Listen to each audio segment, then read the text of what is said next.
यसुदे यसुदे। सबको जय मसीह की। स्वागत है आप सबका हमारे प्रोग्राम गवाह यीशु दे में। जैसा कि प्रभु के वचन में लिखा है कि चाहे तेरे पाप लाल रंग के क्यों ना हो, मैं उनको भी क्षमा करने की ताकत रखता हूं। तो आज हम आपको एक ऐसे गवाह के साथ मिलाएंगे जिनके जीवन में परमेश्वर ने बहुत बड़ा अद्भुत काम किया। जब हम इनसे बातचीत कर रहे थे तो ये भाई बता रहे थे कि इनके ऊपर हाई लेवल का विचक्राफ्ट हुआ था, जिसके कारण इनके पूरे जो फैमिली मेम्बर्स थे वो बीमार रहते थे और इनके घर में जो है वो लड़ाई झगड़ा रहता था और जो इनकी लाइफ थी वो टोटली डिस्टर्ब हो चुकी थी। इनका लड़ाई झगड़ा धीरे धीरे इतना बढ़ गया कि इनके जो लिंक थे वो हाई प्रोफाइल लोगों के साथ होने लगे और जैसे जैसे ये लड़ाई झगड़े में बढ़ते गए तो इन्होंने धीरे धीरे ड्रग्स लेना भी शुरू कर दिया। ये काफ़ी हाई मात्रा में ड्रग्स लेते थे, ये ड्रग्स के आदी हो गए थे, इनको एक बीमारी ने घेर लिया था। तो आज हम इनसे जानेंगे कि क्या इनकी लाइफ थी और कैसे इन्होंने उस बीमारी से निजात पाई और इनका इनकाउंटर प्रभु यीशु मसीह के साथ कैसे हुआ। तो ये गवाही जो है वो लंबी हो सकती है, तो नीचे आपको चैप्टर्स दिए होंगे। तो अगर आप कोई स्पेसिफिक सेक्शन की बात को सुनना चाहते हैं तो आप नीचे चैप्टर्स पर क्लिक करके इस गवाही के कुछ स्पेसिफिक पार्ट को देख सकते हैं। तो ये गवाही आप पूरा सुनिएगा क्योंकि इस गवाही के द्वारा आपको बहुत कुछ सीखने को मिलेगा। तो आइए हम मिलते हैं पास्टर बलप्रीत मान जी के साथ। जय मसीह की पास्टर जी। जय मसीह जी। पास्टर जी स्वागत है आपका हमारे प्रोग्राम गवाह यीशु दे में। परमेश्वर पिता का धन्यवाद कर दें। पास्टर जी इससे पहले कि आप अपनी गवाही लोगों को बताएं, हम चाहते हैं कि आप थोड़ा लोगों को अपने बारे में बताएं कि आप कहाँ के रहने वाले हैं और कहाँ पर रहकर आप सेवकाई कर रहे हैं। मेरा नाम बलप्रीत मान है और मैं अमृतसर का रहने वाला हूँ और मैं पिछले 1 साल से परमेश्वर पिता के नाम से, खुदा के अनुग्रह से परमेश्वर प्रभु यीशु मसीह की मैं सेवकाई कर रहा हूँ और हमारे चर्च का नाम है the church of victory of Jesus Christ. Pastor ji जैसा कि जब हम बातचीत कर रहे थे तो आप बता रहे थे कि आपकी जो पुरानी लाइफ थी उसमें आपने काफ़ी गुंडागर्दी की है, आपको बीमारी का एक सामना करना पड़ा, आपको एक रोग लग गया क्योंकि बाइबल भी बताती है कि जो पाप की मजदूरी है वो मौत है। जब आप पाप में फंसे हुए थे तो आपको बीमारी का सामना करना पड़ा। प्रभु यीशु मसीह से आप दूर थे, आप प्रभु को जानते नहीं थे। तो मैं चाहता हूँ कि इससे पहले कि आप प्रभु यीशु मसीह के बारे में अपने सफ़र को डिस्कस करें, आप अपनी पुरानी लाइफ के बारे में थोड़ा लोगों को बताएं कि आपकी पुरानी लाइफ कैसी थी। जो मेरे फादर साहब थे वो गवर्नमेंट ऑफिशियल ऑफिसर थे। मेरे फादर साहब की पोस्टिंग जो थी वो सहारनपुर में थी, यूपी में। वो उन्होंने ऐसा किया कि वहाँ पे उन्होंने रेंट पे घर लिया और हमें अपने साथ ले गए। तब कम से कम हम फर्स्ट क्लास में, मैं खुद की बात कर रहा हूँ कि मैं फर्स्ट क्लास में पढ़ता था और मेरी सिस्टर जो वो मुझसे 1 साल छोटी थी, और छोटा भाई तो तब स्कूलिंग भी नहीं कर रहा था, वो बिल्कुल छोटा था हमसे। एक दिन ऐसा ही हुआ कि मेरे फादर साहब शाम को उनके ऑफिस में कोई ऑफिशियल मीटिंग थी तो उस मीटिंग पर गए। तो शाम का समय था, उस समय कोई तकरीबन 4-5 बजे का टाइम होगा। मेरी ना सिस्टर घर पर लेटी हुई थी तो अचानक से मेरी सिस्टर के मुंह से ना झाग आना स्टार्ट हो गया और उसके हाथ पैर मुड़ने स्टार्ट हो गए और उसका सारा फेस भी मुड़ना स्टार्ट हो गया। तो हम छोटे थे उस समय, तो मदर ने, उस समय तो फ़ोन भी नहीं होते थे क्योंकि ये तो पुरानी समय की, थोड़ा बीत गए समय की बात है। तो उस समय क्या हुआ कि ममा ने पास में रहते थे, उन्हें बताया कि उनके घर पर उन्हें मतलब कि किसी लड़के को भेजा और उन्हें बोला कि जाइए उनके ऑफिस में तो उन्हें जाकर बताइए कि ऐसे ऐसे आपकी बेटी को कुछ हुआ है। तो ममा भी घबरा गए क्योंकि हमने कभी ऐसा कुछ देखा ही नहीं था और सिस्टर तो बहुत छोटी थी। तो जब फादर साहब ने वहाँ पर अपनी मीटिंग थी उसको उन्होंने बीच में छोड़ा और जब घर पर आए तो आकर उन्होंने देखा तो वो भी घबरा गए कि ये हमारी बेटी को क्या हो रहा है, क्योंकि उससे कुछ भी नहीं पता चल रहा था कि उसके साथ क्या हो रहा है। हम देख रहे थे कि मतलब वो तड़फ रही थी, रो रही थी, कुरला रही थी, लेकिन हम कुछ कर ही नहीं पा रहे थे उसके लिए। तो उसके बाद क्या हुआ, मेरे फादर साहब ने देखा कि अब हम क्या करें, तो उन्होंने तुरंत मेरी सिस्टर को गाड़ी में डाला और उसे डॉक्टर के पास ले गए। तो जब हम डॉक्टर के पास गए तो डॉक्टर ने हमें बताया कि इसे ब्रेन अटैक आया है और इससे पैरालाइज अटैक आया है। अगर आप तुरंत इसे ना लाते तो शायद इसे पैरालाइज हो जाता, वो इसके दिमाग को हो जाता या किसी बॉडी पार्ट को हो जाता। उसके बाद उन्होंने बोला कि आपको कुछ लिमिटेड टाइम के लिए आपको ना मेडिसिन देना पड़ेगा, तो हम श्योरिटी नहीं देते कि इसका इलाज होगा। तो उन्होंने मेडिसिन हमें बोला कि पूरे आधे घंटे के बाद, 24 घंटों में आधे घंटे के बाद इस गैप के बाद आपने कॉन्टिन्यूसली मेडिसिन देना है, तो आपको कम से कम 1 या 2 साल मेडिसिन खाना पड़ेगा। तो मेरे फादर साहब ने बोला कि कोई बात नहीं, हमें अपनी बेटी को ठीक करना है। तो आप कोई बात नहीं, हमें दीजिए मेडिसिन। वो घर पर लाए मेडिसिन और मेरे मदर रात भर जाग जाकर उसको मेडिसिन देने लगे। और कुछ ही समय बीता था और उस दिन दोपहर का समय था। अचानक से मैं अपने घर पर बैठा हुआ था तो मुझे पेट में दर्द हुआ, और जब अचानक से दर्द हुआ तो मैं टॉयलेट गया और मुझे मतलब कि जैसे लूज मोशन आते हैं, मुझे लूज मोशन आए। और शाम को मेरे फादर साहब जब ड्यूटी से घर पर आए तो मेरे मम्मा ने बताया कि आज ना मेरा नाम लेकर कि ये ठीक नहीं है। तो पापा ने बोला चलो डॉक्टर के पास चलते हैं, मेडिसिन दिलवा देते हैं इसे। तो जब डॉक्टर के पास गए हम मेडिसिन दिलवाने के लिए, तो उसने बोला कि इसके टेस्ट करने पड़ेंगे। तो जब टेस्ट किया तो रैंडमली मुझे जॉन्डिस निकल आया। और जब जॉन्डिस निकल आया तो मतलब घर वालों ने सोचा कि ऐसा तो कुछ भी नहीं था इसको, और अचानक से इसको लूज मोशन आए हैं और आफ्टर दैट इसे जॉन्डिस हो गया है। तो जब डॉक्टर ने ऐसा किया तो 2 दिन के बाद उसने मेरा मेडिकेशन किया, मुझे मेडिसिन दिया। 2 दिन के बाद ऐसा हुआ कि मेरे फादर साहब को अचानक से बुखार आया। तो डॉक्टर के पास जाकर जब उन्होंने करवाया अपना टेस्ट तो उन्हें भी रैंडमली जॉन्डिस निकल आया।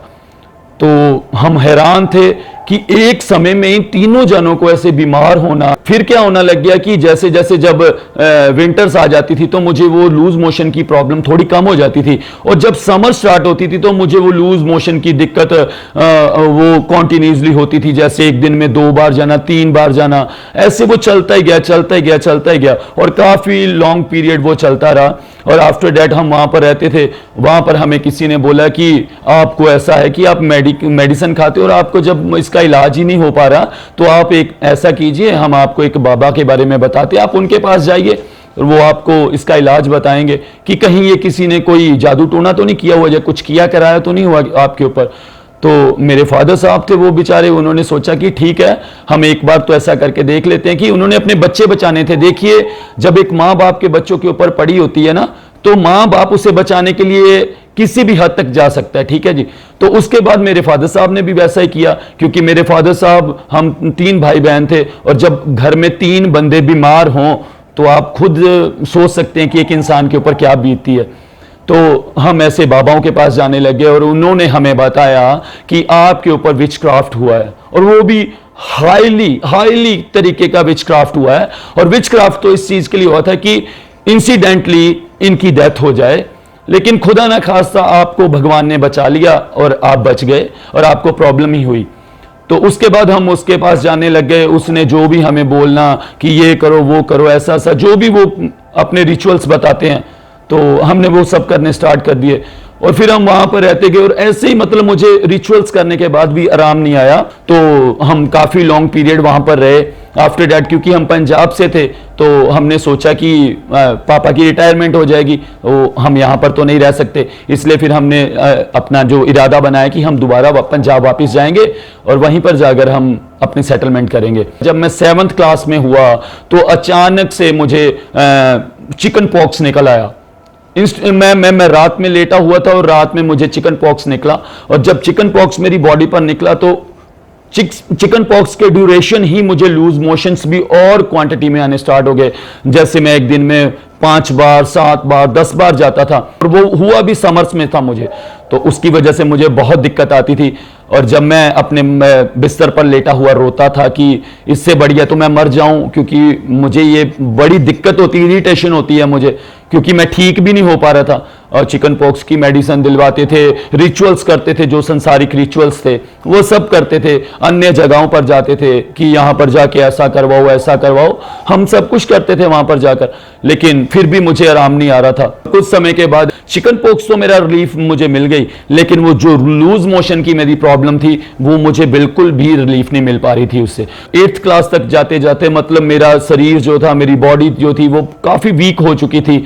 मतलब मुझे कोई देखकर कहता ही नहीं था कि ये मतलब इस क्लास में पढ़ता है, तो वो मुझे बोलते थे, मेरे घर वालों को भी बोलते थे कि आपका लड़का है, खाने पीने को आप सब कुछ देते हो, ना तो आपको किसी चीज की कमी है, ना पैसे की कमी है, ना किसी चीज की कमी, फिर ये आपका लड़का ऐसे मोटा क्यों नहीं होता। तो मेरे घर वालों ने बताना कि ऐसे इसको प्रॉब्लम है, तो उन्होंने मजाक उड़ाकर आगे से बोलना क्या तुमसे दवा नहीं खिलाई जा रही है इसको कि ये ठीक नहीं हो रहा। तो मेरे घर वालों ने आगे से कुछ भी जवाब ना देना, क्योंकि वो मेडिसिन तो मुझे कॉन्टिन्यूसली महंगे महंगे डॉक्टर से भी दिलवाते थे, लेकिन अब आराम ही नहीं आ रहा था, तो वो भी क्या करते।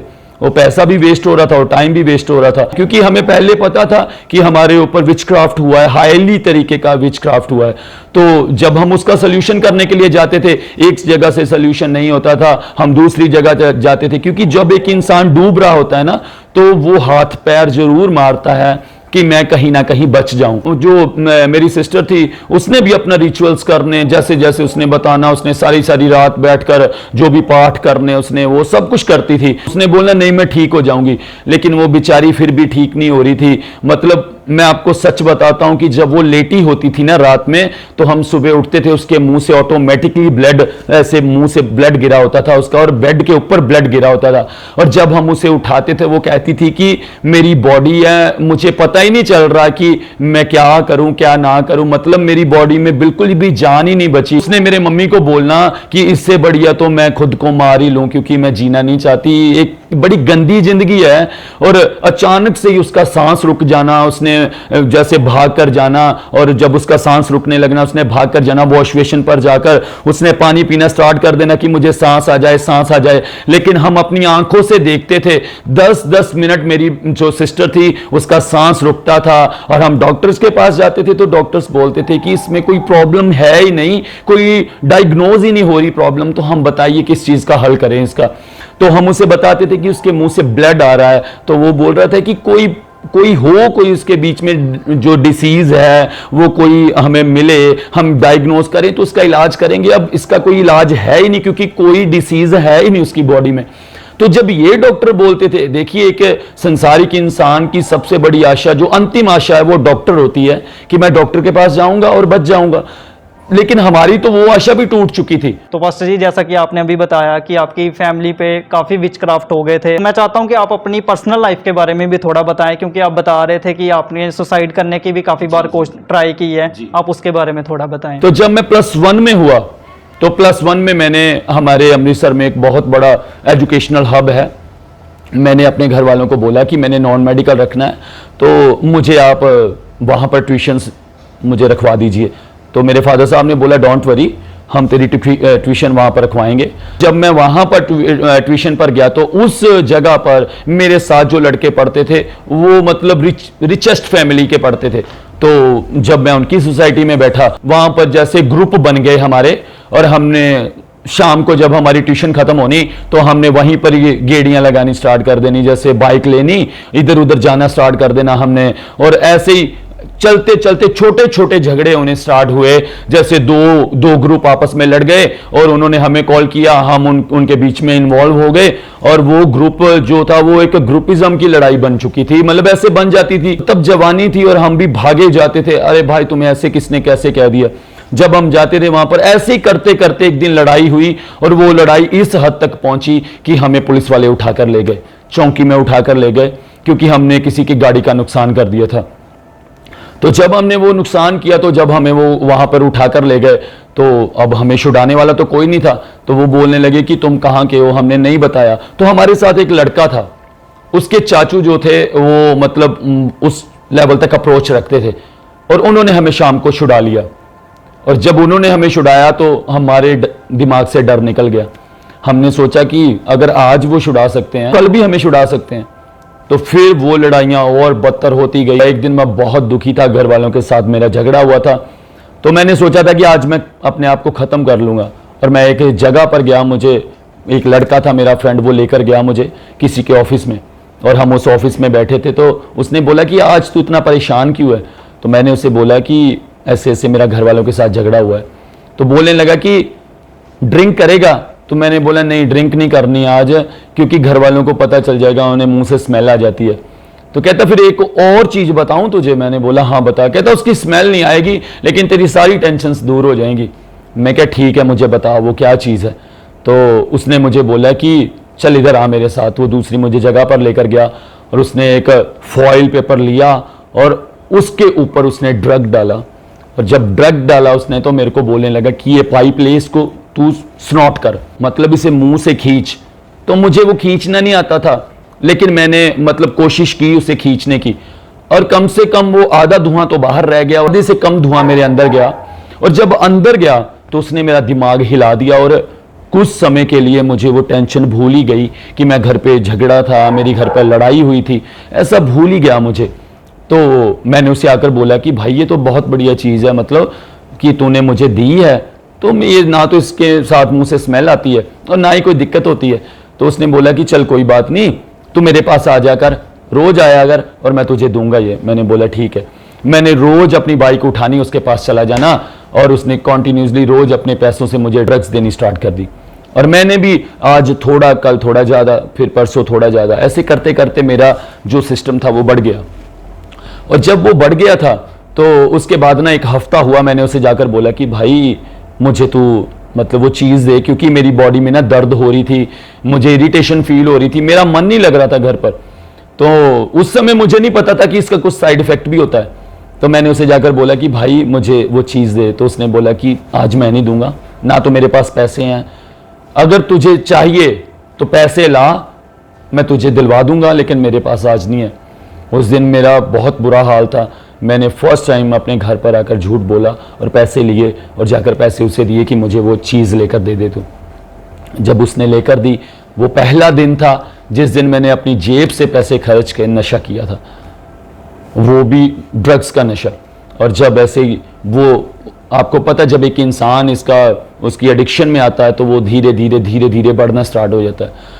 तो क्या हुआ कि जब ऐसे धीरे धीरे हम बढ़ना स्टार्ट हो गए, तो फिर वो लड़ाइयाँ भी अपर लेवल की होनी स्टार्ट हो गई। क्योंकि जब एक इंसान गलत सोसाइटी में घुसता है ना, तो पहले तो उसके लिंक थोड़े डाउन लेवल के होते हैं, फिर थोड़े अपर लेवल के जाते हैं, फिर अपर हाई मोस्ट लेवल के जाते हैं उसके। ऐसा ही मेरे साथ हुआ। पहले स्कूलिंग की लड़ाइयाँ थी, स्कूलिंग टाइम पे लड़ाइयाँ थी, फिर उसके बाद जब हम अपना आइल्स सेंटर में गए, फिर उस लेवल की लड़ाइयाँ स्टार्ट हुई। और फिर जब हम उस सिस्टम में, एक गंदे सिस्टम में हम पड़ चुके थे, तो उस सिस्टम में हमें और गंदे लोग मिल गए जो कि बहुत बुरे तरीके से लड़ाई झगड़ा करते थे। तो फिर हमारी लड़ाइयाँ भी कुछ हाई लेवल की होनी स्टार्ट हो गई। हमने मतलब ड्रग लेना, लड़ाई झगड़ा करना, मतलब मार पीट करनी और किसी के चोट लगा देनी, किसी को मार देना, मतलब ये हमारे लिए नॉर्मल बात हो गई थी कि मतलब इससे इन हाथों से हथियार चलाने में कोई दिक्कत नहीं होती थी हमें। हमारे घर में इस बदतर तरीके से लड़ाई होती थी कि जैसे हम रात में लड़ना स्टार्ट होते थे और लड़ाई खत्म होने के बाद मैं ट्रेन के नीचे सर देने के लिए चला जाता था, मेरी सिस्टर सुसाइड करने के लिए चली जाती थी, फादर साहब मेरे वो अपना गाड़ी के नीचे सर देने को चले जाते थे। मतलब हमारे घर के दरवाजे खुले पड़े होते थे और घर के जो सदस्य थे वो एक दूसरे को ढूंढने के लिए जाते थे कि इसने सुसाइड करना है, इसको बचा ले हम।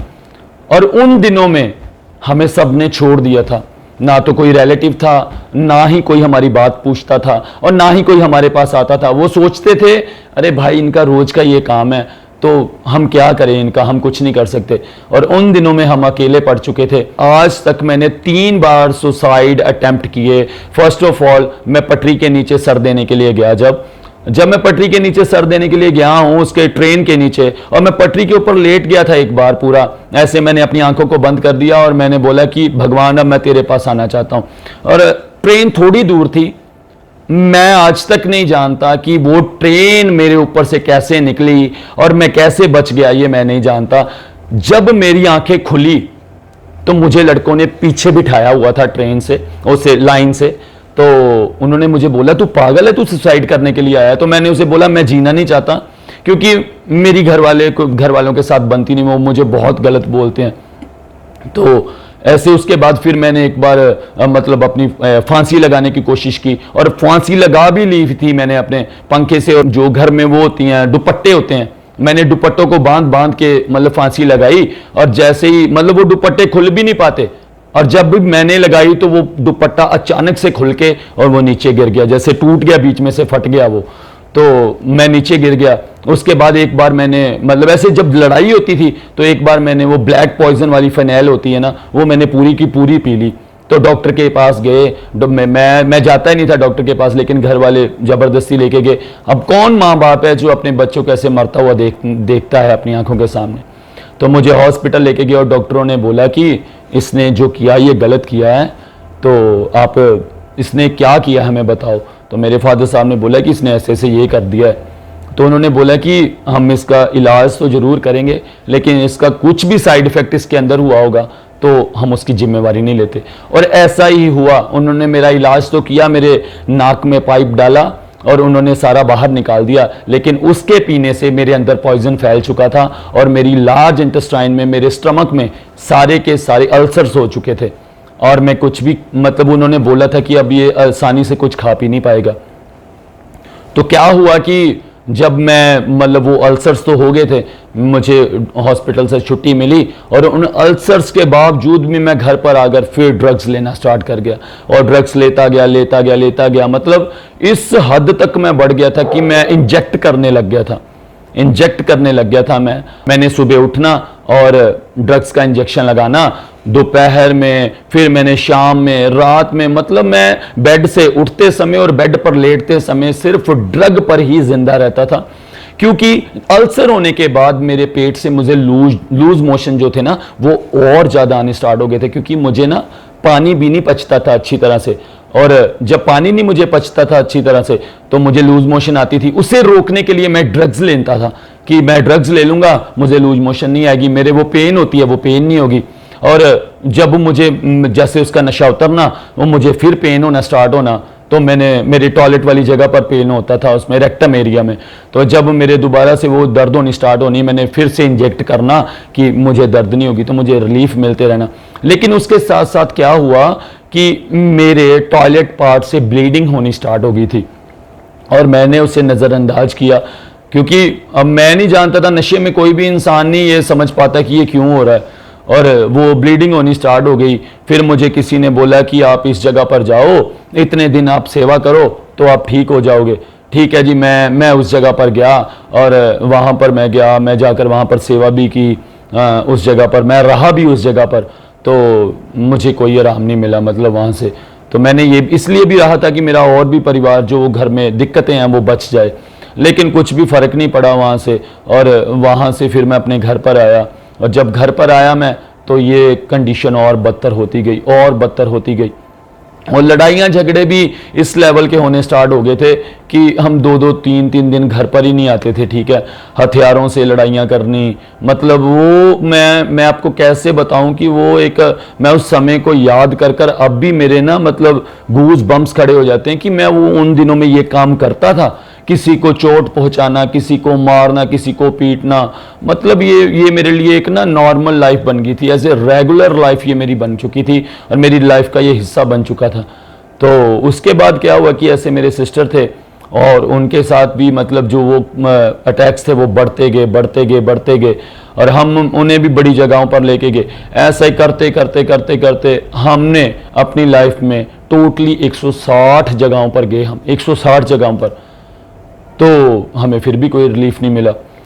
तो मतलब ऐसे होता था जैसे एक साल में एक फैमिली, हमारी फैमिली से 3 मेंबर हॉस्पिटल जाते ही थे, क्योंकि कंडीशन ही ऐसी बन चुकी थी। और जब हम हॉस्पिटल जाते थे तो मोस्टली डॉक्टर्स भी हमारे ना नॉन बन चुके थे और वो कहते थे हाँ आ गए हो अब तुम, तो आप, मेरे फादर साहब अकेले कमाने वाले थे, अब रिश्तेदारों ने भी हाथ पीछे खींच लिए थे, क्योंकि वो बोलते थे कि अगर इनका तो रोज का काम है, अब ये पैसे मांगेंगे, ये करेंगे, वो करेंगे। आपको बताना चाहता हूं कि 23 साल हम लोगों ने इसी चीज में सरवाइव किया, 23 साल।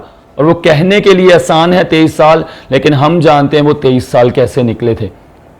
रात में रोना, सुबह में चिल्लाना, मतलब वो मैं आपको सच बताता हूं कि वो इतना बदतर समा आ गया था मेरा कि मैं आपको बता नहीं सकता। और उसके बाद क्या हुआ, जब मैं इस चीज से नहीं हटा तो 2018 में मुझे एक अटैक आया।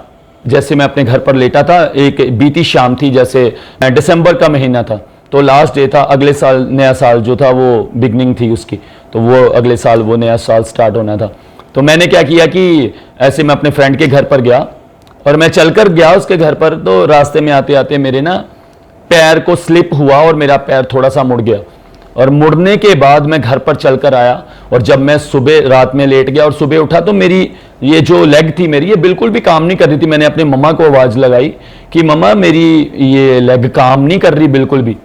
तो उन्होंने बोला क्या हुआ, तो उन्होंने ऐसे उठाकर मेरी लेग नीचे रखी, तो मेरा लेग के ऊपर बिल्कुल भी मैं वेट ही नहीं डाल पा रहा उसके ऊपर। तो मम्मा ने बोला अचानक से तू रात में लेटा हुआ था, तो ऐसा क्या हो गया तेरे साथ। तो जब मैंने देखा तो मुझसे पैर ही नहीं रख पा रहा था मैं। तो मुझे डॉक्टर के पास लेकर गए, वो मालिश वालों के पास जो होते हैं उनके पास लेकर गए। उन्होंने बोला कि इसके ना जो ये घुटने क्या ये जो चपनी होती है ना हमारी, ये जो हम इसकी वो मतलब उसमें ना फ्रैक्चर हो गया इसमें। मेरे मम्मा बोलने लगे रात में लेटे लेटे के कैसे फ्रैक्चर हो गया ये। तो उन्होंने ना जो भी उन्होंने बोला डॉक्टर के पास जाइए, वो प्लास्टर लगाएंगे इसके ऊपर। तो उसके बाद उन्होंने ना मेरा प्लास्टर लगा दिया। जब प्लास्टर लगा दिया, और इससे पहले मैं आपको बताना चाहता हूं कि ड्रग की वजह से एक दिन मैं ड्रग लेकर ऐसे बाहर निकला था। तो जब मैं बाहर निकला तो पीछे से एक तेज रफ्तार गाड़ी ने, स्कॉर्पियो गाड़ी ने मेरे आके बीच में टक्कर मारी। और क्या हुआ कि मेरे बीच में नीचे से जो था वो बाइक वो निकल गई और मैं अचानक से उठा, ऐसे उसके बाइक के ऊपर से उछलकर उसके फ्रंट मिरर पर लगा। मैं जाकर गिरा उसके फ्रंट मिरर पर, और उसने ब्रेक लगाई अचानक से कि कोई इंसान मेरे सामने आ गया। तो मैं नीचे गिरने की बजाय ऐसे पलटकर उसकी छत के ऊपर चढ़ गया। और जब उसकी छत के ऊपर चढ़ गया, मैं ऐसे पलटकर चढ़ गया उसके ऊपर, तो उसने मतलब अचानक से ना हैंड ब्रेक नीचे फेंकी उसने और रेस दे दी कि लड़का नीचे आ गया है तो मैं कहीं पकड़ा ना जाऊं। तो लेकिन उसे नहीं पता था कि मैं उसकी छत के ऊपर ही था। और कुछ ही वो उसने रफ्तार बढ़ाई और आगे गया, और लोगों ने ऐसे उसको चिल्लाना शुरू कर दिया कुछ चीज ऐसे कि वो लड़का तेरे ऊपर है। उसने डर के मारे में ऐसे इंसान घबरा जाता है ना, तो वो घबरा गया। उसने अचानक से हैंड ब्रेक खींची और मैं उसकी छत से 2 फीट ऊंचा उड़कर वो जाकर, मैं डिवाइडर बने होते हैं ना रोड के बीच में, मैं उनके बीच में लगा और मेरी ये वाली जो लेग थी फिर से फ्रैक्चर होगी। इसकी जो दोनों अपनी बोन्स होती हैं वो टूट चुकी थी, और फिर इसमें मेरी जो पैर की उंगलियां थी वो भी टूट चुकी थी। मेरे चबाड़े में भी जो थी, जो जबाड़ा होता है हमारा, इसमें भी मेरे चोट लगी। और इसके बाद मेरे यूट्रस एरिया में भी, जैसे यूरेनियल एरिया होता है मेरा, तो उसमें भी मुझे चोट लगी।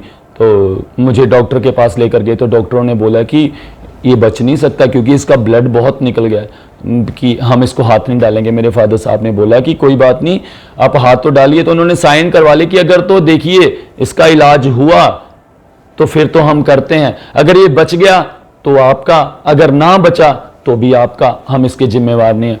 मेरे फादर साहब ने बोला ठीक है, आप कोई बात नहीं कीजिए।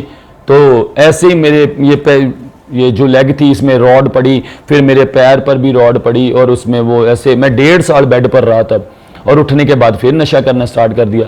और उसके बाद जब 2018 की मैं आपको बात बता रहा था, तो उसमें जब मुझे ये दिक्कत हुई तो मुझे डॉक्टर के पास लेकर गए। तो ऐसे जब उन्होंने मेरे प्लास्टर लगा दिया, मतलब उन्होंने ना पट्टी की थी, आई थिंक वो प्लास्टर भी नहीं मैं बोल सकता, जैसे वो कच्चा ही होता है मतलब, है ना, वो लगाया था उन्होंने।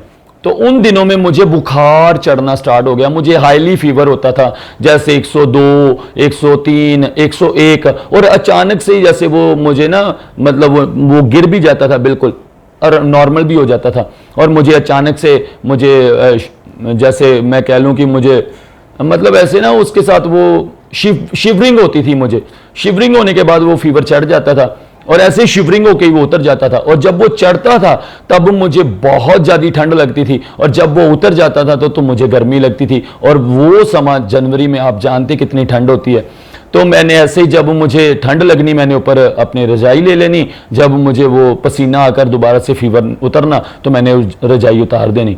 ऐसे ही बढ़ता गया, मेरा खाना पीना बंद हो गया। तो हमारा एक फैमिली डॉक्टर था, हम उसके पास गए, मेरे फादर साहब मुझे लेकर। तो उसने बोला कि इसका ना हम टेस्ट करवाते हैं। तो उसने जब टेस्ट करवाया तो उसमें मुझे मतलब फीवर में निमोनिया आया। तो एक रात उन्होंने बोला चलो हम मेडिसिन देंगे। जब निमोनिया आया मुझे, तो मुझे उन्होंने मेडिसिन देनी स्टार्ट की। और एक सुबह की बात है, मैं रात में सोया नहीं, और सुबह 4 बजे उठता हूँ मैं अपने बेड से, और सीधा ही मैं जाके मेरे रूम में जैसे कंबाइन वॉशरूम था, और मैं सीधा ही जाकर दीवार के साथ लगता हूँ जैसे, और ऐसे गिरता हूँ दीवार के ऊपर, और मैं वॉशरूम तक भी नहीं पहुंच पाया। और मुझे उल्टी आती, वॉमिट आती है मुझे, वो ग्रीन कलर की वॉमिट आती है मुझे।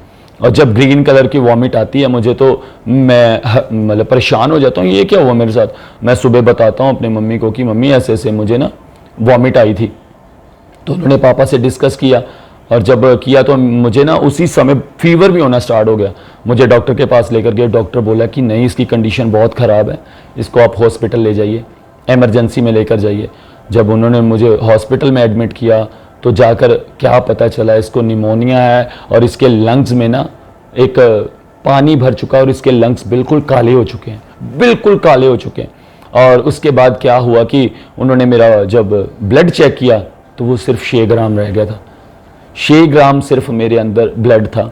और उन्होंने मुझे एडमिट किया, आईसीयू में मुझे एडमिट किया, उन्होंने ब्लड चढ़ाना स्टार्ट किया। और मुझे ना, जब उन्होंने ब्लड चढ़ाते थे तो मुझे सर्दी के समय ब्लड चढ़ाते थे, मुझे ठंड लगती थी, शिवरिंग होती थी और उसकी वजह से मुझे ब्लड नहीं चढ़ पाता था। और एट लास्ट क्या हुआ कि उन्होंने मेरे घर वालों को कहना स्टार्ट कर दिया कि अब ना इसके हम सेंटर लाइन डालेंगे कि वो यहाँ से सीधा डायरेक्ट इसको ब्लड भेजेंगे, हम सप्लाई भेजेंगे। मेरे मम्मा ने बोला कि नहीं नहीं, हम वो नहीं डलवाएंगे, तो आप इसका ऐसे ही इलाज करो, क्योंकि मेरे मम्मा को किसी ने बता दिया था कि वो लास्ट स्टेज में पड़ता है जब इंसान ख़त्म होने वाला होता है। तो मेरे मम्मा ने वो डालने नहीं दिया।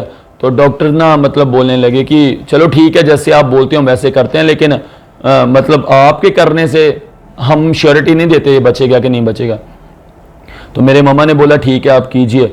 क्या हुआ, 10 दिन का मेरा इलाज करने के बाद 10वें दिन उन्होंने मेरे को ऑक्सीजन लगा हुआ था सिलेंडर, और मेरे घर वालों को उन्होंने जवाब दे दिया कि इसको घर पर लेकर जाओ और घर पर जाकर इसकी सेवा करो, क्योंकि ये 10 से 15 दिन और बचेगा, इसके ज़्यादा ये जीवित नहीं रहेगा, ये ज़िंदा रह ही नहीं सकता।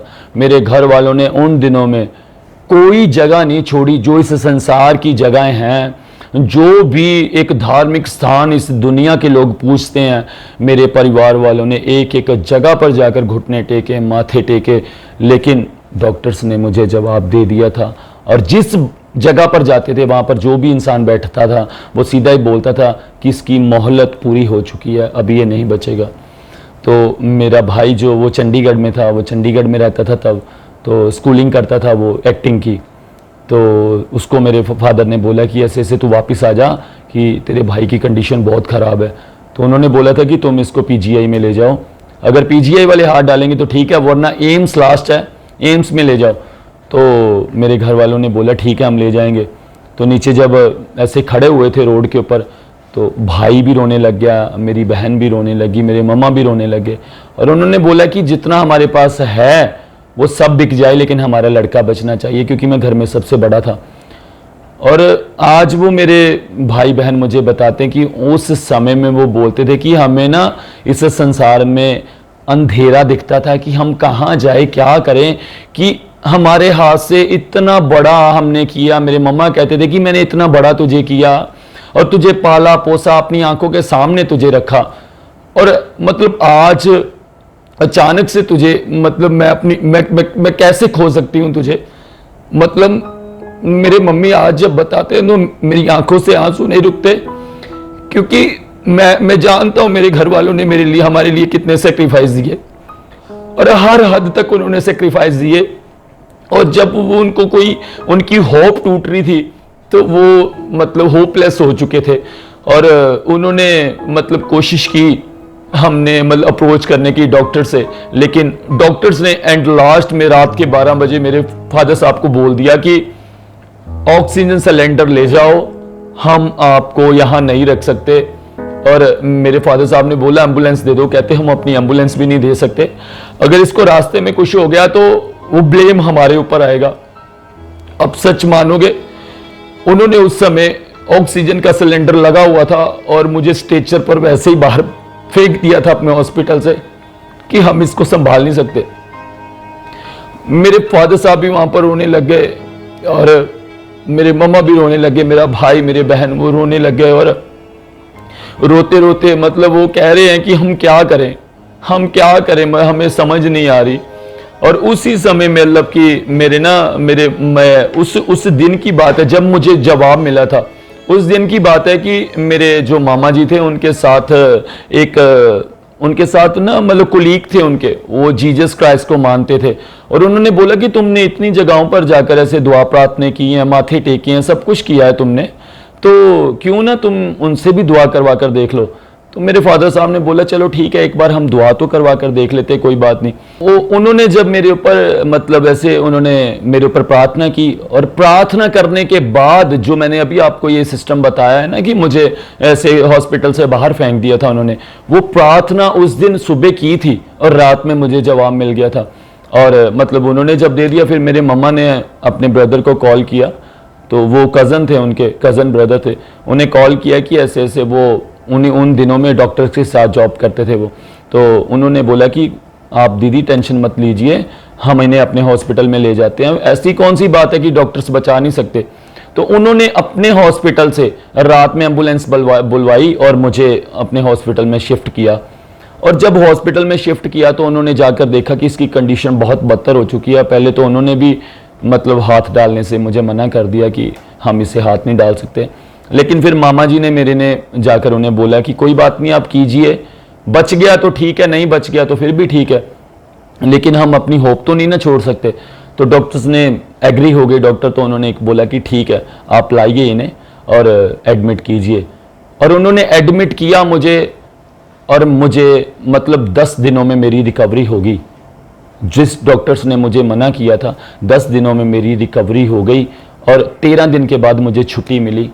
और डॉक्टर्स ने मुझे अवॉइड किया था कि किसी भी गलत चीज़ के पास मत जाना। और मैं जब घर पर आया 15 दिन बस बीते थे, मैं फिर से ड्रग्स लेना स्टार्ट कर गया, और फिर से ड्रग्स लेनी स्टार्ट कर दी मैंने। रोज़ जाना घर से, ऐसे सारा दिन घर से बाहर रहना, मतलब ऐसी कंडीशन बन चुकी थी मेरी, ऐसी कंडीशन बन चुकी थी मेरी कि मैं जैसे वो भिखारी होते हैं ना, भिखारियों की तरह बन चुका था। मतलब ना तो मुझे कपड़ों का पता होता था, ना मुझे खाने का पता होता था। मैंने मम्मा से बोलना कि मम्मा आप घर पर ये चीज़ बना कर रखिए, उन्होंने बना कर रखनी और मैंने घर से निकल जाना।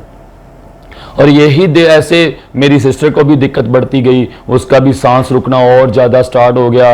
रोज़ रोज़ उसके ऐसे मतलब किसी ने वो दुष्ट आत्मा ने उसके ऊपर आ जाना, और उसने घर में तोड़ फोड़ करनी, ऐसे हमको मारना। मतलब उस समय में मेरे ऊपर भी दुष्ट आत्मा आता था और मेरी सिस्टर के ऊपर भी दुष्ट आत्मा आता था, और मेरे घर वाले सारी रात हमें संभालते रहते थे। कब अगर मुझ पर आ गया तो वो शांत हो जाएगी, अगर उस पर आ गया तो वो मैं शांत हो जाऊंगा। मतलब हम ऐसे ही संभालते संभालते हमारा दिन भी निकलता था, हमारी रात भी निकलती थी, और मतलब ये कंडीशन बदतर ही होती जा रही थी। और उसके बाद क्या हुआ कि एक दिन ऐसे मेरी सिस्टर बैठी हुई थी, तो उसके मुंह से अचानक से खून आया, और दुष्ट आत्मा ने उसके सर के ऊपर आया। हमने उससे पूछा तू कौन है? कहता मैं तुम्हें मारूंगा।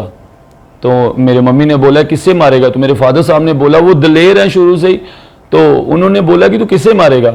उसने बोला कि मैं इन दोनों को लेकर जाऊंगा, दोनों को लेकर जाऊंगा, क्योंकि मुझे जिम्मेवारी दी हुई है इन दोनों को लेकर जाने की।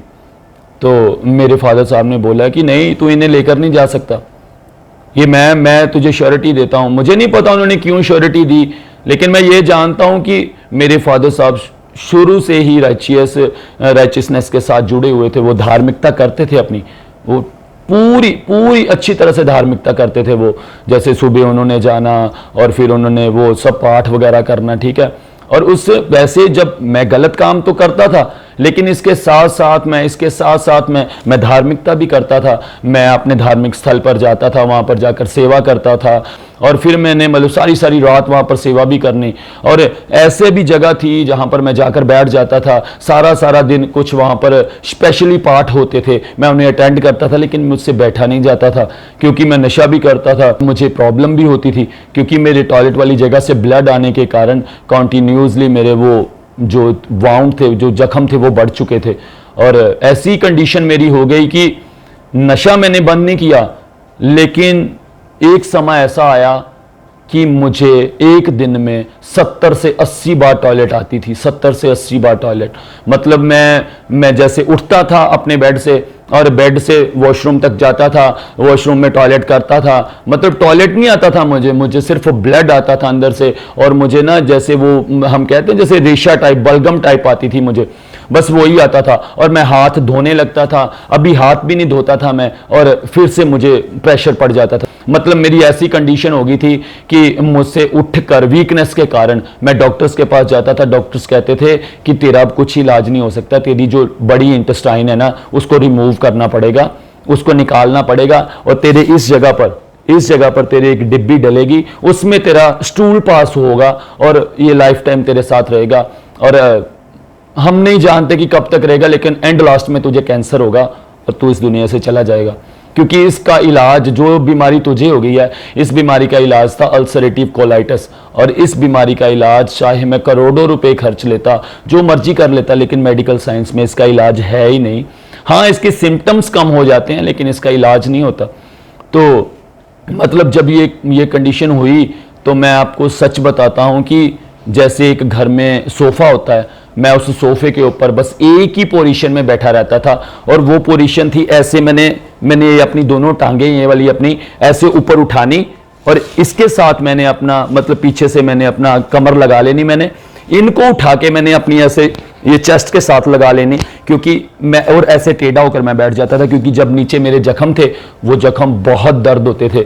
उन दिनों में मैं घर से बाहर तो जा नहीं पाया और एक नशा छोड़ने के कारण भी मुझे मतलब वो वीकनेस आ गई थी, बहुत ज़्यादा दिक्कत आ गई थी, क्योंकि मैं एक मतलब हाईली सिस्टम में जाकर नशा करता था। लोग तो थोड़ा करते हैं, मतलब जैसे जैसे उसकी क्वांटिटी होती है कि हम इतने पैसे का लाते हैं, और मैं उसे लाता था बड़ी क्वांटिटी में, जैसे 50,000 60,000, मतलब इस क्वांटिटी में मैं पैसा खर्च के उसे लाता था। और उसके बाद मैंने खुद भी पीना और जो मेरे साथ पीते थे उनको भी मैंने पिलाना। और क्योंकि जब हम लड़ाइयाँ झगड़े करते हैं तो वो पैसा भी आपको पता गलत होता है उसमें, और सब कुछ उसमें गलत होता है, क्योंकि वो जीवन ही गलत होता है। तो जैसे जब ये मुझे प्रॉब्लम हुई ना, तो मतलब मैं सच बताता हूँ आपको कि मैं जिस भी धार्मिक स्थान पर मैं जाता था, मैं वहाँ पर जाकर एक ही मन्नत मांगता था, भगवान तू मुझे ठीक नहीं कर सकता, ये मैं जानता हूँ, लेकिन तू मुझे ख़त्म कर सकता है। मैं तुझसे एक ही मैं दुआ करता हूँ, तुझसे मांगता हूँ कि मुझे मौत दे दे, मैं मरना चाहता हूँ, क्योंकि मैं वो ज़िंदगी नहीं जीना चाहता था। वो इतनी बदतर कंडीशन थी कि मैं अपने हाथ में कपड़ा लेता था और कपड़े से जो टॉयलेट के रास्ते मेरे खून, जो ब्लड निकलता था, जो रेशा निकलता था, जो पानी निकलता था, बस मेरी इतनी हिम्मत नहीं होती थी कि मैं बेड से उठकर मैं वॉशरूम तक चला जाऊं। मैं सारी सारी रात उस बेड के ऊपर ऐसे पड़ा रहता था और वो कपड़े से अपनी टॉयलेट साफ करनी, ऐसे कमरे में ही फेंक देनी मैंने, और मेरे साथ मेरे घर वालों ने सरवाइव करना और सारी सारी रात उन्होंने बैठना मेरे साथ, और देखकर हम मुझे रोना भी, और मेरे फादर साहब ने भी रोना। मतलब मैं उनको आज तक मैंने कभी रोते नहीं देखा। वो हमें शुरू से ही हौसला देते थे कि कोई नहीं, हम एक दिन इन चीज़ों से ज़रूर बाहर निकलेंगे, क्योंकि वो कहते थे कि हमने फाइट किया और एक योद्धा जो है ना वो अंतिम तक लड़ता रहता है जब तक वो विजय नहीं पा लेता। तो मतलब मैंने उन्हें कभी रोते नहीं देखा था, लेकिन उन दिनों में वो भी बेवश हो गए थे और मतलब वो रोते थे सारी सारी रात मेरे साथ बैठकर कि बता मैं क्या करूं, पैसा मैं लगा रहा हूं, सब कुछ मैं कर रहा हूं, डॉक्टर्स के पास तुझे लेकर जा रहा हूं, बता मैं क्या करूं अब। तो मतलब और उन दिनों में जब वो होता था तो मेरे उस रूम से टॉयलेट की स्मेल आती थी, उस रूम से टॉयलेट की स्मेल आती थी। और उन दिनों में मेरे घर वाले मेरे साथ रहते थे, और सच मानोगे उन दिनों में मेरी सिस्टर को भी हॉस्पिटल्स में संभालना और मेरे साथ भी ये सब कुछ करना, और हमारा टोटली पैसा जितनी अर्निंग आती थी वो सारी की सारी मेडिसिन में ही जाती थी।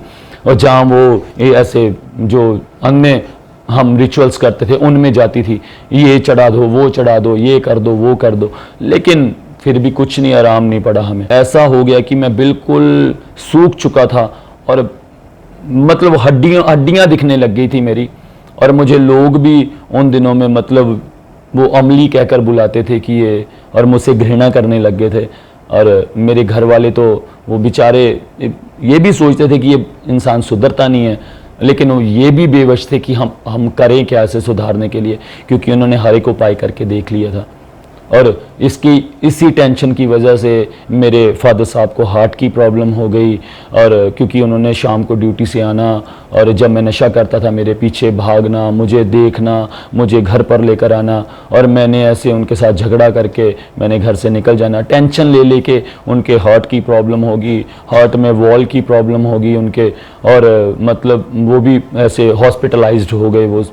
तो उसके बाद ऐसे मेरे मम्मा के भी, जब उन्होंने भी टेंशन लेनी स्टार्ट करनी, रोना उन्होंने, और घर की कंडीशन देखनी कि अब तो कोई आराम भी नहीं आ रहा, हम क्या करें, 23 साल तो हम इस चीज़ से गुजर रहे थे, हो गए थे।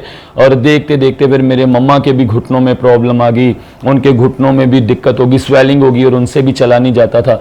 मतलब हम उस घर में रहते नहीं थे, हम तो सिर्फ उस घर में एक मतलब ये कह लिए समा पूरा करते थे कि आज हमारी मौत आ जाए, कल हमारी मौत आ जाए, लेकिन मौत आ जाए, क्योंकि हम मरना ही पसंद करते थे। कि हम लोग सारी रात झगड़ते रहते थे और हमें रोटी नसीब नहीं होती थी। और जब हम ऐसा होता था, हमारे घर में जैसे लोगों के घर में पानी गिरता है, हमारे घर में खून गिरता था, क्योंकि हम एक दूसरे के खून के प्यासे बन चुके थे। मैं अपने फादर से लड़ता था, फादर भाई से लड़ते थे, भाई मुझसे लड़ता था। मतलब वो घर नहीं, वो एक युद्ध का स्थान बन चुका था। साथ में मेरी ज़िंदगी भी ऐसी होगी, लड़कियों के साथ बातें करनी, मतलब उनके साथ गलत रिलेशंस बनाने, घूमना, ये सब कुछ गंदी ज़िंदगी हो चुकी थी। और इन चीज़ों से मेरे घर वाले मतलब कह लो कि वो परेशान हो चुके थे और हर हद तक गए वो बेचारे कि हम ठीक हो जाएं, लेकिन हमें बिल्कुल भी कोई रास्ता नहीं मिलता था कि हम क्या करें और क्या ना करें। पास्टर जी, जैसा कि आपने बताया कि आप काफ़ी जगह पर गए, आपने कई जगहों पर प्रयास किया जाकर कि मुझे हीलिंग मिल जाए, लेकिन आप हील नहीं हुए वहां पर जाकर। पास्टर जी, आप ये बताएं कि आपको चर्च के बारे में कैसे पता चला? जब आप पहली बार चर्च में गए थे तो फर्स्ट आपका जो एक्सपीरियंस था वो कैसा था, उसके बारे में आप थोड़ा बताएं। इस दुनिया में मुझे हर तरह की रिचुअल्स करने पसंद थे, लेकिन एक ही था जिससे मैं सबसे ज़्यादा नफरत करता था, वो थे प्रभु यीशु मसीह।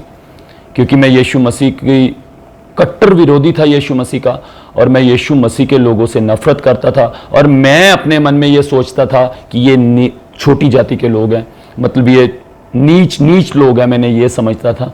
क्योंकि जिस लेवल में मैं बैठता था, उठता था, तो उस लेवल में मतलब इन लोगों को छोटा और नीच ही समझा जाता है, जैसे आजकल पूरी दुनिया समझती है कि ये लोग तो ये धर्म बदलते हैं। और ये ही मेरे दिमाग में भी था कि ये लोग हमारा धर्म बदलते हैं, ये लोग हमें बहलाते हैं, फुसलाते हैं, बातों में लेकर जाते हैं। तो ये तो मुझे था कि ये कहते थे कि ये लोगों को लालच देते हैं। तो मेरे मन में था कि लालच तो गरीबों को दिया जाता है, किसी अमीर इंसान को कोई लालच नहीं दे सकता। तो मैं यीशु मसीह का विरोध करता था। जब मैं ये बात बताता हूँ कि जब मैं स्कूल में पढ़ता था तो हमारे साथ जो थे वो क्रिश्चियंस लड़के पढ़ते थे, और हम उनका मजाक उड़ाते थे प्रभु यीशु मसीह का नाम लेकर कि तुम्हें शर्म नहीं आती, तुम हमें बोलते हो, पहले अपने भगवान को जाकर सूली से तो उतार लो, कि आज तक वो लटका हुआ तुमसे, वो तो उतरा नहीं है। और पवित्र वर्ड हालेलुया, उसको मैं इतना गंदा कर कर बोलता था, उसका मजाक उड़ाता था और भरी भीड़ में मैं उड़ाता था। और जैसे जब ये अपनी कन्वेंशंस होती हैं, तो जैसे मतलब कैरल सिंगिंग होती है, तो उस समय तो मुझे पता नहीं था। और जैसे इन्होंने हमारी गली में आना, मैंने इसे इन लोगों से कहना मेरी गली में नहीं आना, तो उन्हें पता था ये बंदा थोड़ा खतरनाक टाइप का है, कुछ भी कर सकता है ये। तो वो बेचारों ने हमारी गली में आना छोड़ दिया। मैंने रात में अपनी मम्मी को बोलना कि इन्हें नींद नहीं आती, सारी रात में ये हालेलुया हालेलुया करते फिरते हैं, मतलब इन्हें शर्म आनी चाहिए कि लोग सो रहे हैं, ये लोगों को उठा रहे हैं। तो मेरी मम्मी ने कहना कि कोई बात नहीं, चल करने दे उन्हें जो करते हैं।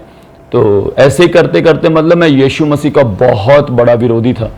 मुझे यीशु नहीं पसंद था। हाँ, दुनिया में हर एक चीज पसंद थी, मरना पसंद था, लेकिन यीशु नहीं पसंद था मुझे। तो जब ऐसा ही हुआ, जब वो कंडीशन ऐसी मेरी खराब हो गई, तो हमें किसी ने, मेरे फादर साहब थे, तो उनके ऑफिस में किसी ने उन्हें आकर मतलब बताया, उन्हें गुड न्यूज़ दी। और हमें ये बताया गया कि ये एक जगह है, इनडायरेक्टली हमें बताया गया, हमें चर्च तो नहीं बताया गया डायरेक्टली, इनडायरेक्टली बताया गया कि वहाँ पर एक जगह है और तुम संडे को जाओ वहाँ पर, और वहाँ पर समागम होता है। समागम में वहाँ पर ना बड़ी बड़ी बीमारियाँ ठीक हो जाती हैं, चाहे जैसी मर्जी बीमारी क्यों ना हो। तो मेरे घर वालों ने मुझे आकर घर पर बोला कि ऐसे ना, वो उस दिन वेडनेसडे का दिन था, तो मेरे फादर साहब ने घर पर आकर बोला कि हम ना ऐसे संडे को जाएंगे। तो मैंने उन दिनों में ना एक बात सोच ली थी।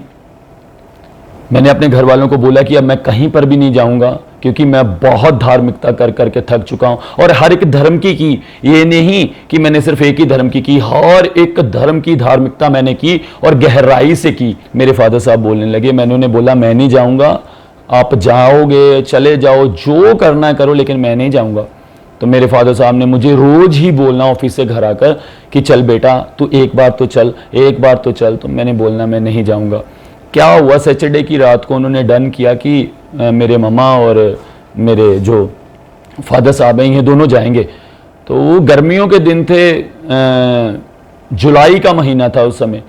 तो ऐसे ना मतलब पापा सुबह तैयार हो गए, मम्मा भी तैयार हो गए। तो मेरे ना मन में आया, ऐसे मैं एसी वाले रूम में बैठा हुआ था, मेरे मन में आया कि ये बेचारे ना, हम कहीं और जगह पर भी जाते थे ऐसे माथा टेकने के लिए।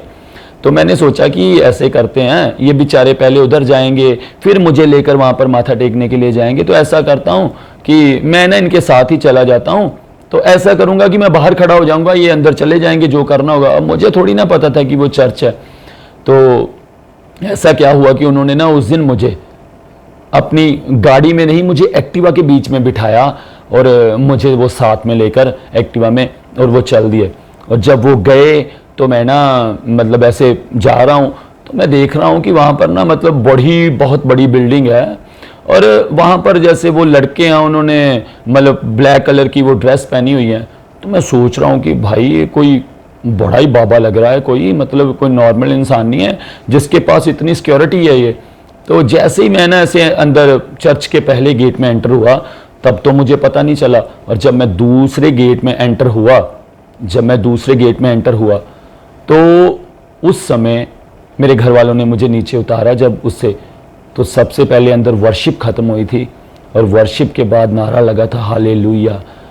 तो उस हालेलुया का नारा जब मैंने सुना तो मुझे इतना गुस्सा चढ़ाया कि मेरा दिल करे ये दोनों मुझे यहाँ पर लेकर क्यों आए हैं, मैं राइट नाउ इन्हें मार दूँ।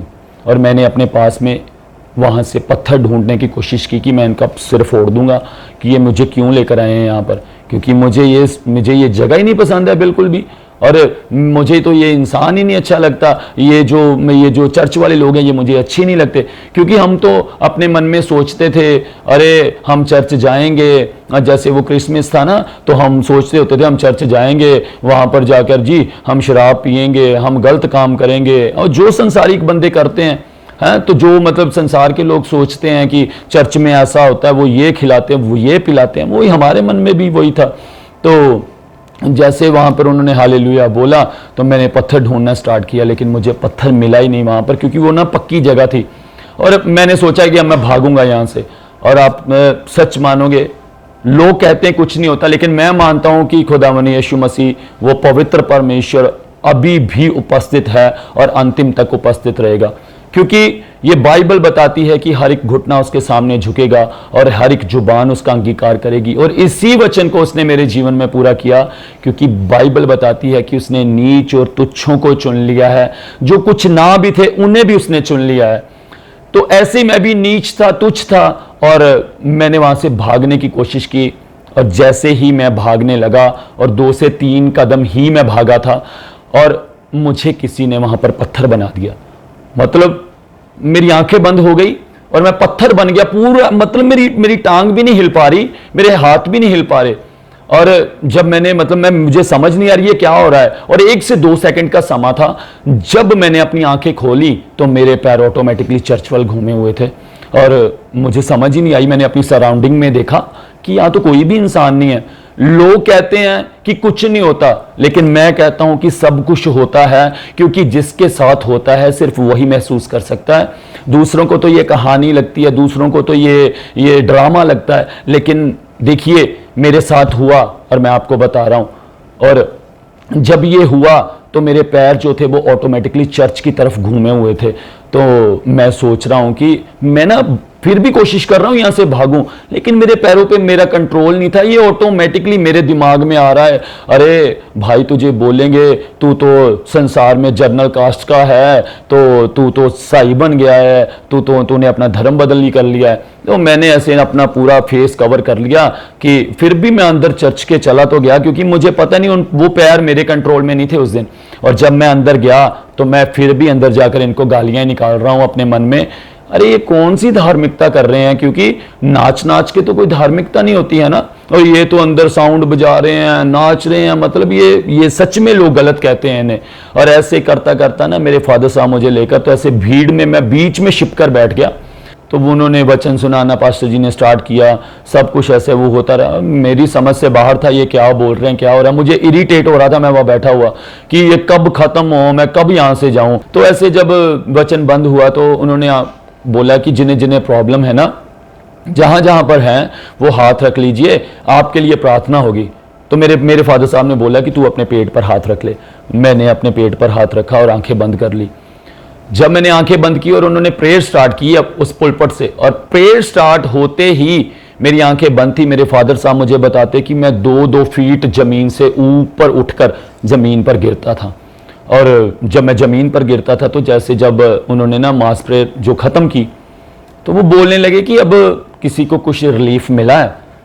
तो मैंने अपने फादर साहब से अचानक ही बोला, मैंने बोला मेरे पेट में ना एक ऐसा था जैसे पत्थर बना हुआ रहता है, हमेशा ही रहता था वो। तो अब ना मेरा वो पत्थर गायब है, मतलब मेरे वो पत्थर है ही नहीं।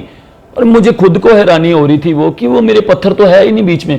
तो जब मतलब मैंने उन्होंने बोला कि किसी की इंस्टेंट कोई गवाही बनी है, तो मेरे पास लड़का आया, वो वॉलंटियर थे वहाँ के। उन्होंने बोला कि कुछ तुम्हें रिलीफ हुआ है। तो मैंने बोला ब्रदर इधर आओ, मैंने आपसे बात करनी है। तो कहते क्या बोलना है। मैं कहा कि मेरे ना यहाँ पर एक पत्थर बना हुआ था मेरे पेट में, तो अब वो ख़त्म हो गया। तो वो ना मुझे कहते चलो आगे आओ। मुझे नहीं समझ लगी कि मैं उनके साथ आगे कैसे गया, और मैं पहले दिन ही पुलपट के आगे चला गया। पुलपट के आगे चला गया और वहाँ पर पास्टर जी के सामने मैं खड़ा हुआ। तो मैंने बोला मुझे नहीं पता यह मसीह क्या है क्या नहीं, लेकिन बाकी बातें मैं आपसे बाद में करूँगा, पहले मुझे ये बताओ आप मेरा धर्म नहीं बदलोगे। तो उन्होंने वो हंसकर बोला कि बेटा तेरा धर्म नहीं बदला जाएगा, यीशु मसीह धर्म बदलने के लिए नहीं आया, वो सिर्फ जीवन बदलने के लिए आया, और तेरा जीवन ही बदला जाएगा, तेरा धर्म नहीं बदला जाएगा। उन्होंने मेरे पर प्रार्थना की, और प्रार्थना करने के बाद उन्होंने फिर जब प्रार्थना करनी स्टार्ट कर दी उन्होंने तो मेरे से एक दुष्ट आत्मा आया मेरे ऊपर, और वो दुष्ट आत्मा निकल गया। जब वो निकल गया तो मुझे ना कुछ हल्का फील हुआ। जब हल्का फील हुआ तो मुझे पीछे ले गए मेरे फादर साहब के पास। तो हम घर पर आ गए। तो मैंने घर पर आकर अपने पापा को बोला कि पापा, कहते क्या, कहते अब ना अब अगली बार जाएंगे अगले संडे को। मैं क्या नहीं, वहाँ थर्सडे को मीटिंग होती है, अब थर्सडे को भी जाना है। कहते वो क्यों? मैं कहा मज़ा ही बड़ा आया वहाँ पर जाकर, तो मतलब मुझे तो उस दिन का कुछ फील ही नहीं हो रहा। तो कहते अच्छा। मैं क्या हाँ। तो मैंने कहते कि चल मैं तो जॉब पर जा रहा हूँ कि मेरे पास तो सामान नहीं है, तो अपनी मम्मी के साथ चला जा। मैंने मम्मी को लिया, थर्सडे मैं मीटिंग में आ गया, और फिर मैंने संडे भी मीटिंग अटेंड की। और संडे को मीटिंग अटेंड करने के बाद मैं घर पर गया, और मंडे को पास्टर जी उन नए लोगों से मिलते थे जो नए लोग आए थे। तो मुझे भी मिले वो, ऐसे मतलब उन्होंने गैदरिंग की और उसमें मुझे भी बिठाया और मुझे कहने लगे इधर आओ। उन्होंने वचन दिया और मुझे नहीं, आज भी नहीं याद कि वो क्या वचन है। तो उन्होंने जब वचन सुनाया तो उसके बाद मुझे कहने लगे कि इधर आ तेरे लिए प्रेयर करें। मैंने उन्हें बोला कि नहीं पास्टर जी एक बात बोलूं। कहते बोल। मैं क्या मैंने आपसे अपने जीवन की हर एक बात शेयर करनी है, तो मैंने आपसे बात करनी, क्या आप मेरे साथ रूम में बात करेंगे अपने ऑफिस में? तो मुझे कहने लगे चल ठीक है तू बैठ इधर, इन सबको मिलने के बाद मैं तुझे ऑफिस में मिलता हूँ। मैं ऑफिस में चला गया उनके साथ, तो मुझे ले गए वो ऑफिस में गया। वहाँ पर जाकर उन्होंने मुझे मतलब मेरी सारी बात सुनी। मैंने A to Z बताया कि मेरे साथ ही होगा। उन्होंने मुझे ना उस दिन एक बोला था वर्ड, मुझे आज भी याद है, कि तू इस कोरे पेपर के ऊपर मुझसे साइन करवा ले और 1000% तुझे श्योरिटी देता हूँ कि यीशु मसीह के सिवाय तुझे कोई ठीक नहीं कर सकता। उन दिनों में ना जब उन्होंने ये बात बोल दी, मैं घर पर आया, मेरे ना दर्द होनी थोड़ी थोड़ी स्टार्ट होगी। तो मैंने वहाँ पर जाना काउंसलिंग लेने के लिए। तो जब मैं काउंसलिंग लेने जाना तो उन्होंने मुझे बोलना कि नहीं आप विश्वास करो, आपके कोई दिक्कत नहीं है। मैंने फिर अपने मन में वही गालियाँ निकालनी स्टार्ट कर देनी, अरे भाई मेरे दिक्कत हो रही है, मेरे तकलीफ हो रही है, ये कह रहे तुम्हें कोई दिक्कत नहीं है, ये पागल हैं लोग सच में। तो ऐसे क्या हुआ कि जब उनके साथ मीटिंग हुई मेरी, तो मुझे बोलने लगे कि तुम ना क्या करते हो बेटा? मैंने बोला कि पाशी जो स्टडी की थी मैंने, और आफ्टर डैट तो आपको पता जो मैंने आपको अपनी लाइफ बताई है, अब तो मैं फ्री हूँ, मैं कुछ नहीं करता अब। तो वो मेरे मम्मी को बोलने लगे कि आप एक ऐसे कीजिए बहन जी, इसको ना 2-4 कपड़े देकर हमारे पास चर्च में भेज दीजिए, साथ में तो इसका मन लग जाएगा और फिर इसका बीमारी की तरफ ध्यान भी नहीं जाएगा। और सच बताता हूँ मैं आज आपको कि जब ये जुलाई के महीने में उन्होंने मुझे बोल तो दिया कि तू हमारे पास आ जा, मैंने भी उन्हें बोल दिया कि आ जाऊंगा, लेकिन अब कंडीशन भी नहीं थी वहां रहने वाली, और मैं तो एक लग्जरी लाइफ जीता था, और चर्च में तो पंखे भी कम थे और गर्मी थी, शेड था वहां पर, मैं कैसे रह पाऊंगा वहां पर। बोल मैंने दिया है। घर पर आया, मंगलवार का दिन था, मैं गया ही नहीं वहां पर, और मंगलवार भी नहीं गया, और बुधवार का दिन था, मेरे मम्मी मुझे बोलने लगे कि तू जाएगा नहीं। तो मैं ना अपने रूम में बैठा हुआ था, और मुझसे परमेश्वर ने बात की, मुझे बोलने लगे कि मेरा नाम लेकर कि तूने किसी से जुबान की है, क्योंकि जो हमारा संसार में काम था ना, उसमें जुबान की एक वैल्यू थी कि हम किसी को जुबान देते थे तो जुबान की वैल्यू थी और किसी चीज़ की नहीं थी। तो परमेश्वर ने मेरी भाषा में मुझे समझाया कि तूने किसी से जुबान की है, तू चला जा, अगर तुझे रोकेंगे तो भाई तू, अगर तेरा ना मन लगेगा तो वहां से आ जाएगी, तुझे कौन सा संकल्प से बांध कर रखेंगे वो वहां पर। मैंने बोला ठीक है, मैंने घर वालों को बोला कि मुझे 2-4 कपड़े डाल दो बैग में, मैं जा रहा हूँ। तो उस दिन मैंने अपना बैग उठाया और चर्च में चला गया। मैं जब मैं चर्च में गया, और चर्च में जाने के बाद वहाँ गर्मी थी और बड़ा इरिटेट हो रहा हूँ मैं, और वहाँ पर तो कोई भी ऐसा नहीं सिस्टम था कि कोई कूलर हो या कुछ हो। तो एक ना वहाँ पर भाई मिले मुझे बोलने लगे कि वो ना उनके पास एक कूलर था लगा हुआ, लेकिन वो कूलर भी ना ऐसे चलता था जैसे चींटी चलती है ना, जैसे ऐसे चलता था, मतलब वो नाम का ही कूलर था बस। तो उन्होंने मुझे बोला कि तू एक काम कर, मैं तुझे अपनी जगह देता हूं, तू मेरी जगह पर लेट जाइयो। वो ऐसे गेट के बाहर रात में लेटते थे, वो सिक्योरिटी का वहां पर सेवा करते थे वो। उन्होंने बोला कि तू मेरी जगह पर लेट जाइयो। और अब मेरे मन में ये तो आ गया कि ये कूलर है, अब मुझे नहीं पता था कि वो इतना धीमा चलता है। तो मैंने रात टेबल पर ना अपना कपड़ा बिछाया और वहां पर लेट गया, और खुला आसमान था, तो मुझे नींद ही नहीं आई सारी रात इरिटेट होता रहा मैं, मुझे मच्छर काटने लग गए, खुजली होने लग गई ऐसे। तो ऐसे 4-5 दिन चलता रहा। सुबह मुझे नींद आनी बैठे बैठे ही, रात को भी मैंने ऐसे दिक्कत देनी। तो मेरे मन में ना मतलब ये नहीं कभी मतलब उस समय आया कि मैं घर पर चला जाऊं। तो मेरे मन में ना ये आया, जब एक दिन पास्टर जी आए, मुझे बोलते कि तू आ गया है। तो मैं कहा जी हाँ जी आ गया। कहते हाँ मन लग गया तेरा। मैं कहा आप जानी जान हो कि मन तो क्या लगा मेरा, मच्छरों ने काट कर मेरा बुरा हाल कर दिया। नींद मुझे यहाँ पर आती नहीं है, क्योंकि यहाँ तो कोई छत भी नहीं है और यहाँ पर कोई सोर्स भी नहीं है ऐसा कि जिससे मुझे हवा अच्छी तरह से मिल सके। तो मुझे बोलने लगे कि बेटा तू बता, तू क्या चाहता है, तू घर जाना चाहता है या क्या चाहता है। तुम पता नहीं, मैं आज भी हैरान हूँ, मेरे मुंह से ये बात नहीं निकली कि मैं घर जाना चाहता हूँ। मेरे मुंह से ये बात निकली कि मुझे यहाँ पर नींद भी आए, मुझे यहाँ पर, और मेरा यहाँ पर मन भी लगे। तो मुझे उन्होंने ऐसे बोला कि बेटा जा, आज के बाद तेरा यहाँ पर मन भी लगेगा और तुझे बढ़िया नींद भी आएगी। और आप सच मानोगे, उसके बाद मैं 2 साल चर्च में रहा अपना घर छोड़कर। मैंने चर्च में जाकर सेवा की, एवेंजलिज्म की, और मैंने अपनी कंडीशन के बावजूद भी वहाँ पर मिट्टी भी फेंकी, मिस्त्रियों के साथ भी रहा, और विरोध होने के बाद एवेंजलिज्म भी किया। मैंने डोर टू डोर जाकर हमने एवेंजलिज्म किया। डेली मैंने प्रेयर करनी, मुझे प्रेयर करनी किसी ने सिखाई नहीं थी। कुछ ही दिन बीते तो ऐसे जैसे लोग बोलते थे कि महिमा महिमा महिमा, मैंने उस चीज को पकड़ लिया कि ऐसे बोलते हैं, यीशु के नाम की वड्याई मैंने ये पकड़ लिया, पवित्र आत्मा जी आपका धन्यवाद, ऐसे पकड़ के करता ना कुछ ही दिनों बाद मैं ऐसे बैठ गया एक दिन। तो उस समय में मुझे प्रेयर तो नहीं आती थी ऐसे करनी।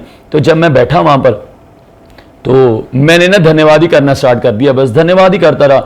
और धन्यवाद करते करते पहली बार उस दिन मैंने जब आंखें खोली तो 2 घंटे बीत चुके थे। और मैंने अपने घर वालों को कॉल करके बोला, मैं कहा मम्मी आपको सच बात बताऊं। कहते हैं हाँ। मैं कहा जो मैं चाहता था ना कि एक बार आंखें बंद करूं और उसके बाद समय का पता न चले, मैं कहा वो यहाँ पर हो गया मेरे साथ। तो कहते अच्छा। मैं कहा हाँ। मैं कहा आज मैं बैठा, मैंने तो धन्यवाद करना स्टार्ट किया बस, तो 2 घंटे कब बीत गए मुझे पता ही नहीं चला। और उसके बाद ऐसे बढ़ते गए। फिर ना वहाँ पे जैसे 21 डेज की प्रेयर होनी, और हमने नाइट प्रेयर में बैठना। उन्होंने बोलना कि आपकी ड्यूटी कब लगाएं प्रेयर में, तो मैंने बोला मेरी नाइट पे लगा दो। मैंने मतलब परमेश्वर के अनुग्रह से सुबह 5 बजे तक 6 बजे तक फिर भी उठने को मना करना, लेकिन उठना कि नहीं जाना है। और ऐसे मतलब सेवा करनी, 3-3 दिन बिना सोए भी सेवा करते थे। जब बड़े ओकेशन होते थे, लाइक जैसे क्रिसमस सेलिब्रेशन होता था, ईस्टर सेलिब्रेशन होता था।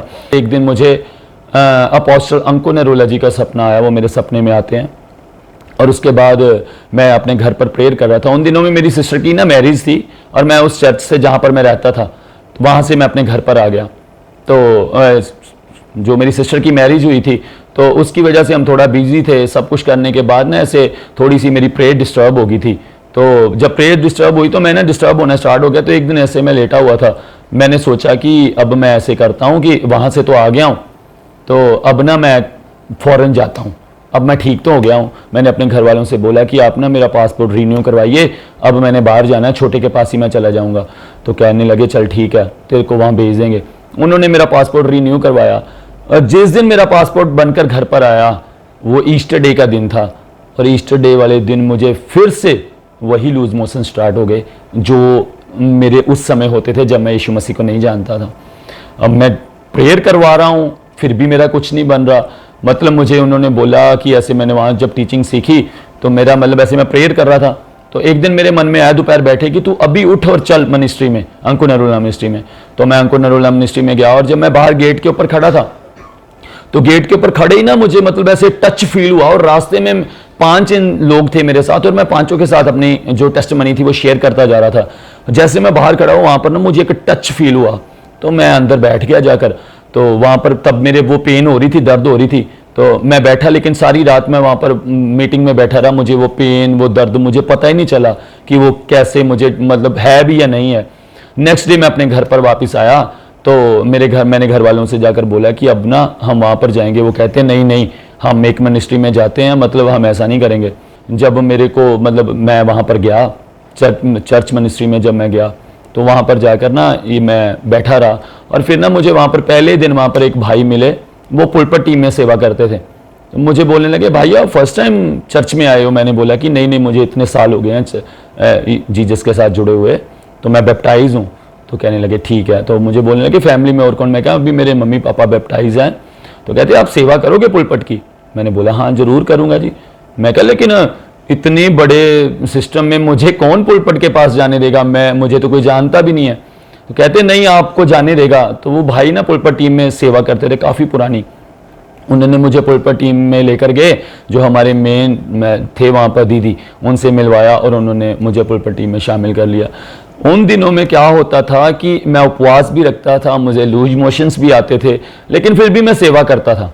मैंने आज तक अपने घर वालों के साथ उन्हें फोर्सफुली कभी नहीं बोला कि मेरे साथ चलो। तो मेरे मम्मा ने, मेरे भाई ने, मेरे फादर ने, उन्होंने तीनों ने बपतिस्मा लिया और भाई ने अपनी सारी गंदी लाइफ छोड़ दी।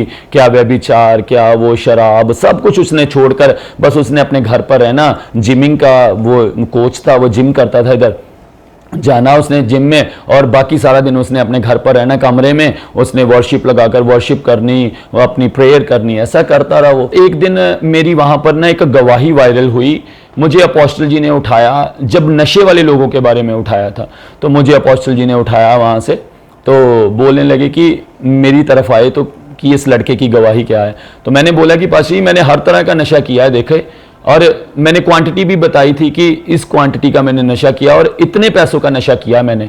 तो वो बड़ी वायरल हुई। और जब वो टेस्टमनी हुई थी तो पास्टर सेक्शन में एक सिस्टर थे, वो पास्टर थे, तो वो टेस्टमनी के बाद मुझे मिलने के लिए आए। तो मुझे बोलने लगे कि ब्रदर जी आपकी टेस्टमनी बड़ी अमेजिंग है। तो मैंने बोला सिस्टर जी ये तो मेरी टेस्टमनी का सिर्फ 5% है, मैं 95% तो आपको बताया नहीं है। जब मैं उनसे शेयर कर रहा था तो वो ना मुझे बोलने लगे कि हमारे चर्च की ओपनिंग है, ग्रैंड ओपनिंग है, तो आप हमारे चर्च में आना, हम आपको इनवाइट करते हैं एज ए गेस्ट। तो मैंने बोला सिस्टर जरूर आऊँगा। तो मैं घर पर आ गया, तो उनसे मेरी बात तो होती नहीं थी, तो उन्होंने मुझे ना एक दिन ऐसे इनवाइट किया अपने चर्च पे। उनकी ग्रैंड ओपनिंग थी, मैंने वहाँ पर जाकर अपनी टेस्टमनी दी। तो वो ना मुझे बोलने लगे कि भाई हमने अपने पैम्फलेट बांटने हैं, तो क्या आपकी गवाही हम वहाँ पर लगा दें? तो मैंने बोला हाँ जी ज़रूर लगा दो, परमेश्वर की महिमा के लिए। उन्होंने वो गवाही लगाकर पैम्फलेट बांटने स्टार्ट कर दिए। और एक दिन ऐसे ना हम उनके घर पर गए, तो मतलब मुझे ना बड़ी दिक्कत थी, वो मेरी प्रॉब्लम दोबारा से आ गई थी, वो ठीक नहीं हो रही थी। तो मैं प्रेयर जरूर करता था, प्रभु मुझे फॉरेन में लेकर जा, लेकिन मैं पास्टर नहीं बनना चाहता था। ये सच्चाई है, क्योंकि मैं सोचता था कि हम जैसे एजुकेटेड हैं, फैमिली से हैं, हम बढ़िया फैमिली से हैं, तो लोग क्या सोचेंगे कि ये क्या बन गया है ना, तो मैं नहीं बनना चाहता था। तो उन्होंने मैं उनके घर पर गया, फिर मैंने एक दिन बड़ा ही परेशान था रात में, तो मैंने उन्हें कॉल किया। तो उनके एक स्पिरिचुअल ब्रदर थे, वो सेवकाई करते हैं कपूरथला में, राइट नाउ अभी उनकी सेवकाई है।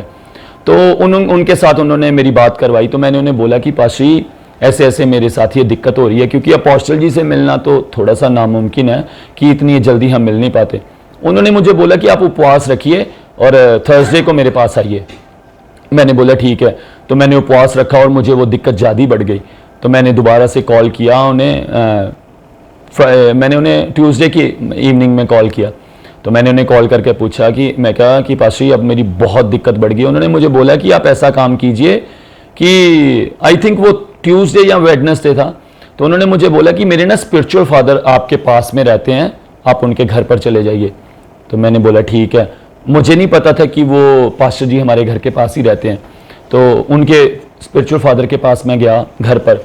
तो जब मैं उनके पास गया तो उन्होंने भी रात में, वो घर पर नहीं थे क्योंकि वो सेवकाई अलग अलग जगह पर करते हैं, उनके 3 जगह पर चर्चिस हैं, तो वो घर पर नहीं थे। तो जब वो ट्यूसडे को आना था उन्होंने, तो उनके वाइफ ने मेरे लिए प्रार्थना किया, उनका बेटा था घर पर, उन्होंने मेरे लिए प्रेयर किया। वो अपनी ना पर्सनल प्रेयर करने लगे थे डेली वाली, तो उन्होंने मुझे भी प्रेयर में बिठा लिया। तो प्रेयर किया मुझे। तो उसके बाद जब मैं प्रेयर पर बैठा था तो फिर ना वो मेरे ऊपर प्रेयर कर दिया, कहते अब बेटा तुम जाओ घर पर। मैंने बोला ठीक है। मैं घर पर चला गया और अगले दिन जब पास्टर जी आए तो उन्होंने पास्टर जी से बात की। तो पास्टर जी ने बोला कि मैं एक बात बोलूं, सिस्टर जी से बोलने लगे अपनी वाइफ से कि एक बात बोलूं आपको कि अगर ये इतनी वहाँ मिनिस्ट्रीज में रहकर आया, ये वहाँ से हील नहीं हुआ, तो इसकी हीलिंग हम नहीं कर सकते, इसकी हीलिंग परमेश्वर ही कर सकता है। तो उन्होंने बोला कि कोई बात नहीं, हम ना इनके घर पर जाएंगे। और उन्हें ना एक परमेश्वर से वरदान मिला हुआ है कि अगर उन्हें कोई बात समझ नहीं आती तो वो खुद नहीं मतलब उस बात को समझते, वो सीधा परमेश्वर के सामने घुटने टेकते हैं और परमेश्वर से पूछते हैं कि ये डिफ़िकल्टी क्यों है, ये क्यों नहीं हल हो रहा। तो वो ऐसे ही अगले दिन आए, थर्सडे हमारे घर पर आए और उन्होंने बैठकर प्रेयर किया। जब प्रेयर किया, परमेश्वर से पूछा, तो परमेश्वर ने बोला कि ये बीमारी मौत की नहीं है, इसकी महिमा के लिए है। ये बीमारी मौत की नहीं है, ये इसकी महिमा के लिए है। जैसे यीशु मसीह ने उस समय कहा था कि जब चेलों ने पूछा था कि क्या इसके पिता के पाप हैं या इस इंसान के पाप हैं, तो उन्होंने बोला था कि ना तो इसके पिता के पाप है और ना ही इस इंसान के पाप हैं, और ये जो इसकी बॉडी में बीमारी है ये सिर्फ और सिर्फ यीशु मसीह की महिमा के लिए, इसकी मौत के लिए नहीं है। यही बात उन्होंने मुझे बोली कि ये बीमारी कुछ भी नहीं है, परमेश्वर तुझे कुछ लेवल पर देखना चाहता है और तू उस लेवल पर पहुंचेगा। उन्होंने बोला कि अभी मैं अचानक से तुझे नहीं ये बता सकता। उन्होंने प्रेयर करना स्टार्ट किया और जब प्रेयर करना स्टार्ट किया तो फिर ना ऐसे ही मतलब मुझे, जब मैं किसी के लिए प्रेयर करता था उनके साथ बैठकर, तो जब मैं प्रेयर करता था किसी के लिए तो उनको हील हो जाते थे। वो मुझे ऐसे दर्शन आता था कि कोई एंजल्स आया है और उन्हें वो हील कर गया है, तो वो हील हो जाते थे जब मैं प्रेयर करता था। तो वो पास्टर जी ने मुझे साथ लिया और सबके साथ ऐसे हम ना मतलब किसी के घर में विजिट करना, उन्होंने मुझे साथ लेकर जाना, तो मैं काफ़ी उनके क्लोज हो गया था। फिर उन्होंने मुझे बताया कि देख बेटा, तेरी कॉलिंग है, परमेश्वर तुझे यूज़ करना चाहता है। जैसे तू दुखों में, परेशानियों में, नशों में फंसा हुआ था, परमेश्वर चाहता है कि तू उन लोगों को बचाए, क्योंकि बचाएगा तो सिर्फ परमेश्वर ही। तुझे तो सिर्फ उद्यम करना होगा, तुझे तो सिर्फ उसके राज्य का सुसमाचार प्रचार करना होगा, क्योंकि बाइबल बताती है कि इंसान कुछ नहीं कर सकता, परमेश्वर कर सकता है, क्योंकि परमेश्वर सब कुछ कर सकता है और उससे सब कुछ हो सकता है। तो ऐसे मुझे भी पास्टर जी ने बोला कि देख बेटा, काम तो खुदावन ने करना है और उसके ही काम है, उसकी ही रूहें हैं, लेकिन तुझे वो यूज़ करेगा। तो मैंने उस समय उन्हें बोला ठीक है। फिर एक रात हम वहाँ पर जो सिस्टर थे जिन्होंने मुझे ये वाले पास्टर जी के बारे में बताया था, हम उनके चर्च में गए और नाइट प्रेयर हो रही थी और अदर टंग में हम कंटिन्यूसली प्रेयर कर रहे थे। और सुबह 3:30 बजे का समय हुआ, प्रभु यीशु मसीह मेरे सामने आकर खड़े हो गए। और जैसे यीशु मसीह मेरे सामने आकर खड़े हुए, मैं मतलब मेरे रोंगटे खड़े हो गए कि मैं उनको देख ही नहीं पाया, इतना जलाल था। और मैं झुककर उनके कदमों में गिर गया। और जब मैं उनके कदमों में गिर गया तो यीशु मसीह ने मुझे उठाया, ऐसे अपनी बाहें ली मुझे और उठाया और मुझे अपने गले से लगाया। मुझे बोलने लगे, बेटा तेरी जगह यहाँ नहीं है, यहाँ है। तो मैंने उस दिन फिर एक डिसीजन लिया। फिर उस सिस्टर के द्वारा मतलब ऐसे फिर से मेरे साथ परमेश्वर ने बात की, और उस सिस्टर के द्वारा जब बात हुई तो परमेश्वर ने उन्हें बोला कि यहाँ एक लड़का बैठा हुआ है, मैं उसे यूज़ करूँगा। परमेश्वर कहता है मैं उसे यूज़ करूँगा। और मुझे ये लग रहा था कि ये बात मुझसे हो रही है। तो मैंने क्या किया, उस दिन घुटनों पर आया, मैंने अपने आप को पूरा ले डाउन किया, जैसे पूरा ज़मीन के ऊपर, और मैंने परमेश्वर से एक ही बात बोली, परमेश्वर देखिए, आज के बाद चाहे ये शरीर रोगी है, चाहे ये शरीर दुखी है, ये टूटा हुआ मन है, जो कुछ भी मैं हूं, प्रभु आज के बाद मेरा मुझ में कुछ नहीं, सब कुछ मैं तुझे देता हूं। आज के बाद मैं अपने लिए नहीं, सिर्फ तेरे लिए जीऊंगा। आज के बाद मेरी इच्छा नहीं, तेरी इच्छा होगी। और प्रभु जैसा तू चाहेगा मैं वैसा ही करूंगा। आज के बाद मैं मरता हूं और तू जिंदा होता है मेरे बीच में, और मैं तुझे समर्पण करता हूं आज के बाद। और उस दिन के बाद परमेश्वर ने ऐसे बढ़ाना स्टार्ट कर दिया। फिर क्या हुआ कि हमारे पास्टर जी जो थे, जिनके साथ अब मैं करता हूं, सेव योर लाइफ मिनिस्ट्री है, तो काफ़ी लंबे समय से मिनिस्ट्री कर रहे हैं, तो कम से कम 30-35 साल के नियर अबाउट हो गया इन्हें मिनिस्ट्री करते हुए।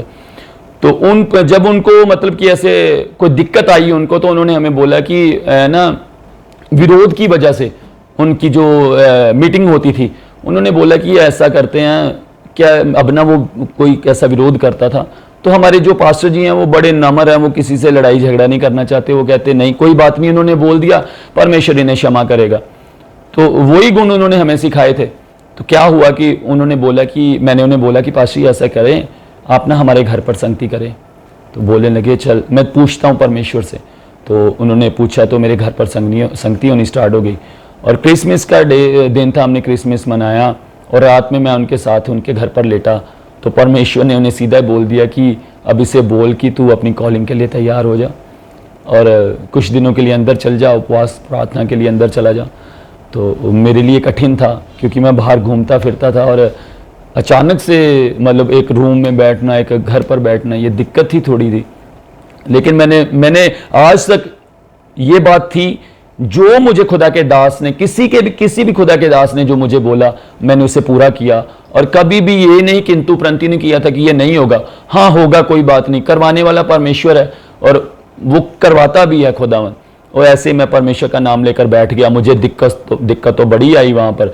और करते करते जब मतलब कि 40 दिन बीतने लगे, शैतान ने पूरा जोर लगाया कि ये जाए, लेकिन मैं खुदावन यीशु के नाम में स्थिर रहा, खुदावन के अनुग्रह से स्थिर रहा। और 40 दिन बीतते बीतते ही हमें एक जगह मिली, जिस जगह को हम 25 साल से ट्राई करते थे, वो जगह हमें देते नहीं थे, वो मिलती नहीं थी। परमेश्वर ने अनुग्रह किया, हमें वो जगह मिल गई चर्च के लिए, वो जगह मिल गई चर्च के लिए। और फिर परमेश्वर ने उस जगह पर चर्च बिल्डअप करना स्टार्ट कर दिया।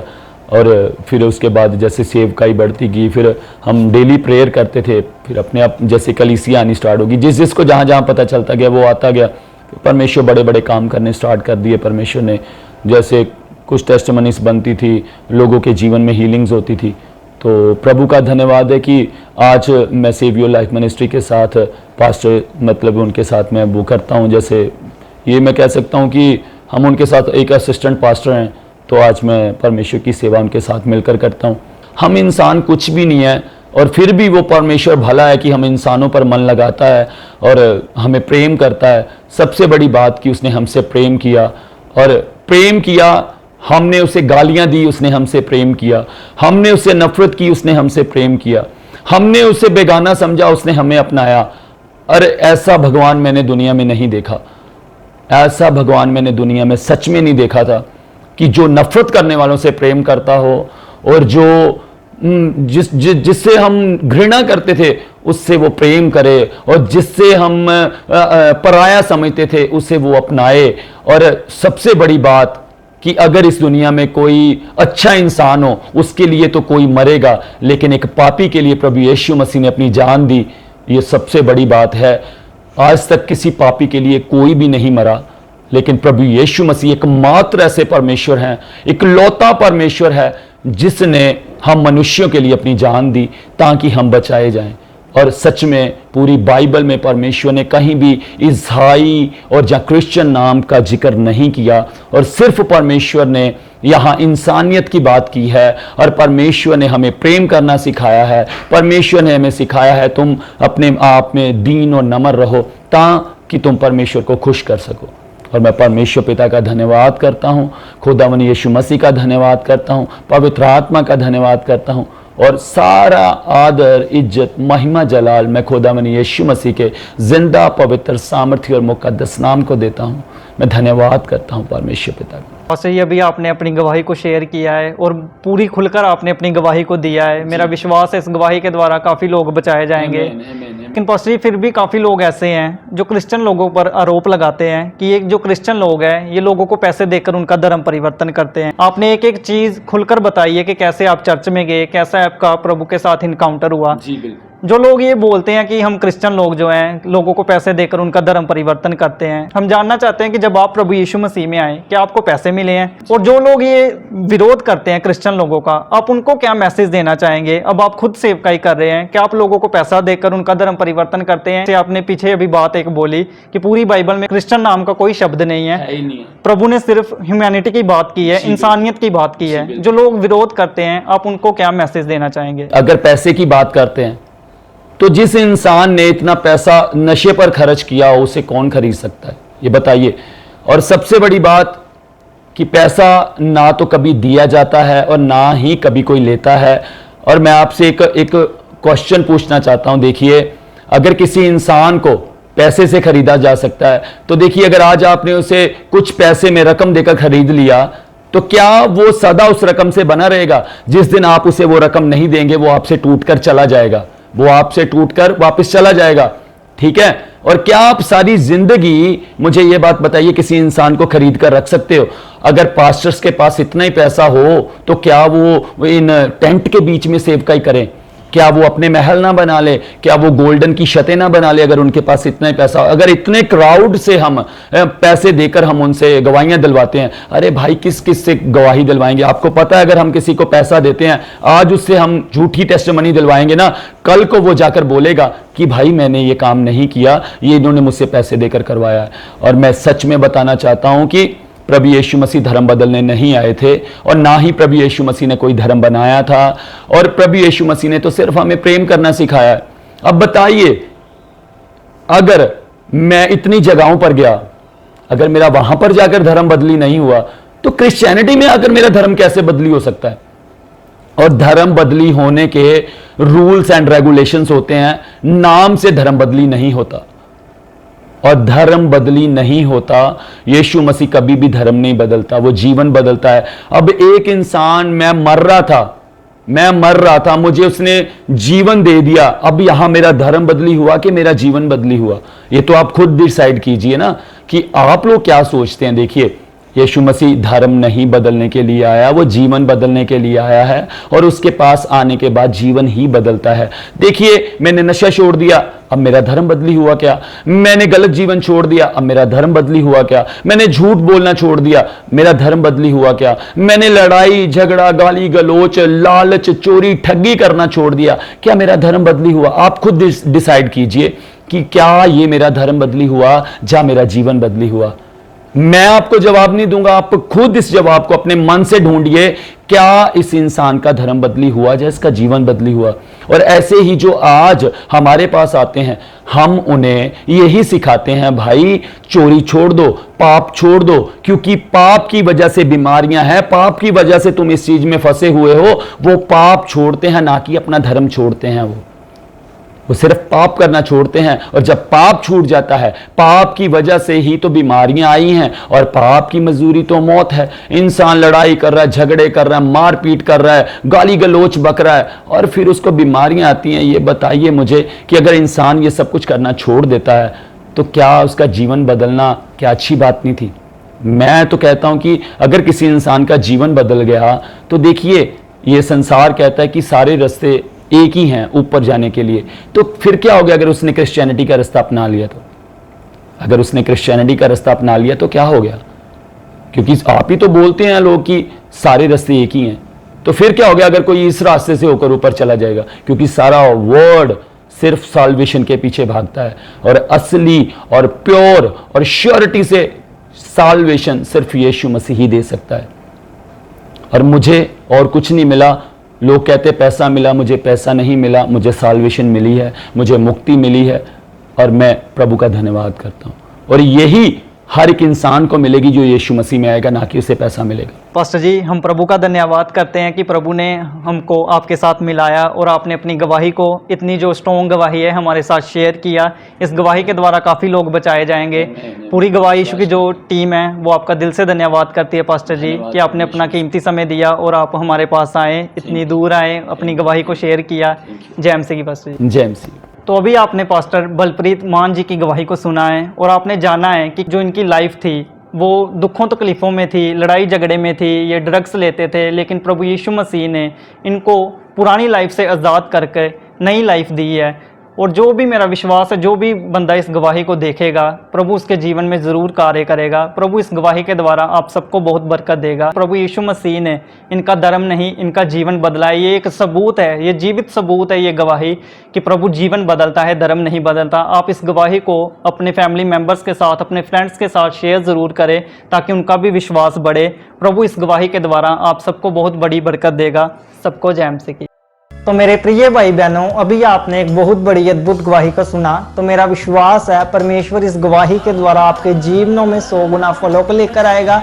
आप इस टेस्टिमनी को अपने दोस्तों के साथ, फैमिली मेंबर्स के साथ शेयर ज़रूर करें ताकि वो भी जान सके कि परमेश्वर कैसे लोगों के जीवन में काम कर रहा है। मेरा विश्वास है परमेश्वर इस गवाही को सुनने के बाद आपके जीवनों को सेम नहीं रहने देगा। आप हमारे चैनल गवाह यीशु दे को सब्सक्राइब कर लें ताकि आने वाले दिनों में आप परमेश्वर के और गवाहों के साथ मिल सके। अगर आप भी अपनी टेस्टिमनी हमारे साथ शेयर करना चाहते हैं तो नीचे आपको एक ईमेल आईडी दिखाई दे रही होगी, आप उस ईमेल पर अपनी डिटेल शेयर कर दें, हम आपके साथ कांटेक्ट ज़रूर करेंगे।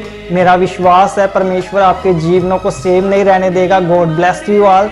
सभी को जय मसीह की। ਅਸੀਂ ਯਿਸੂ ਦੇ ਅਸੀਂ ਹਾਂ ਗਵਾਹ ਯਿਸੂ ਦੇ।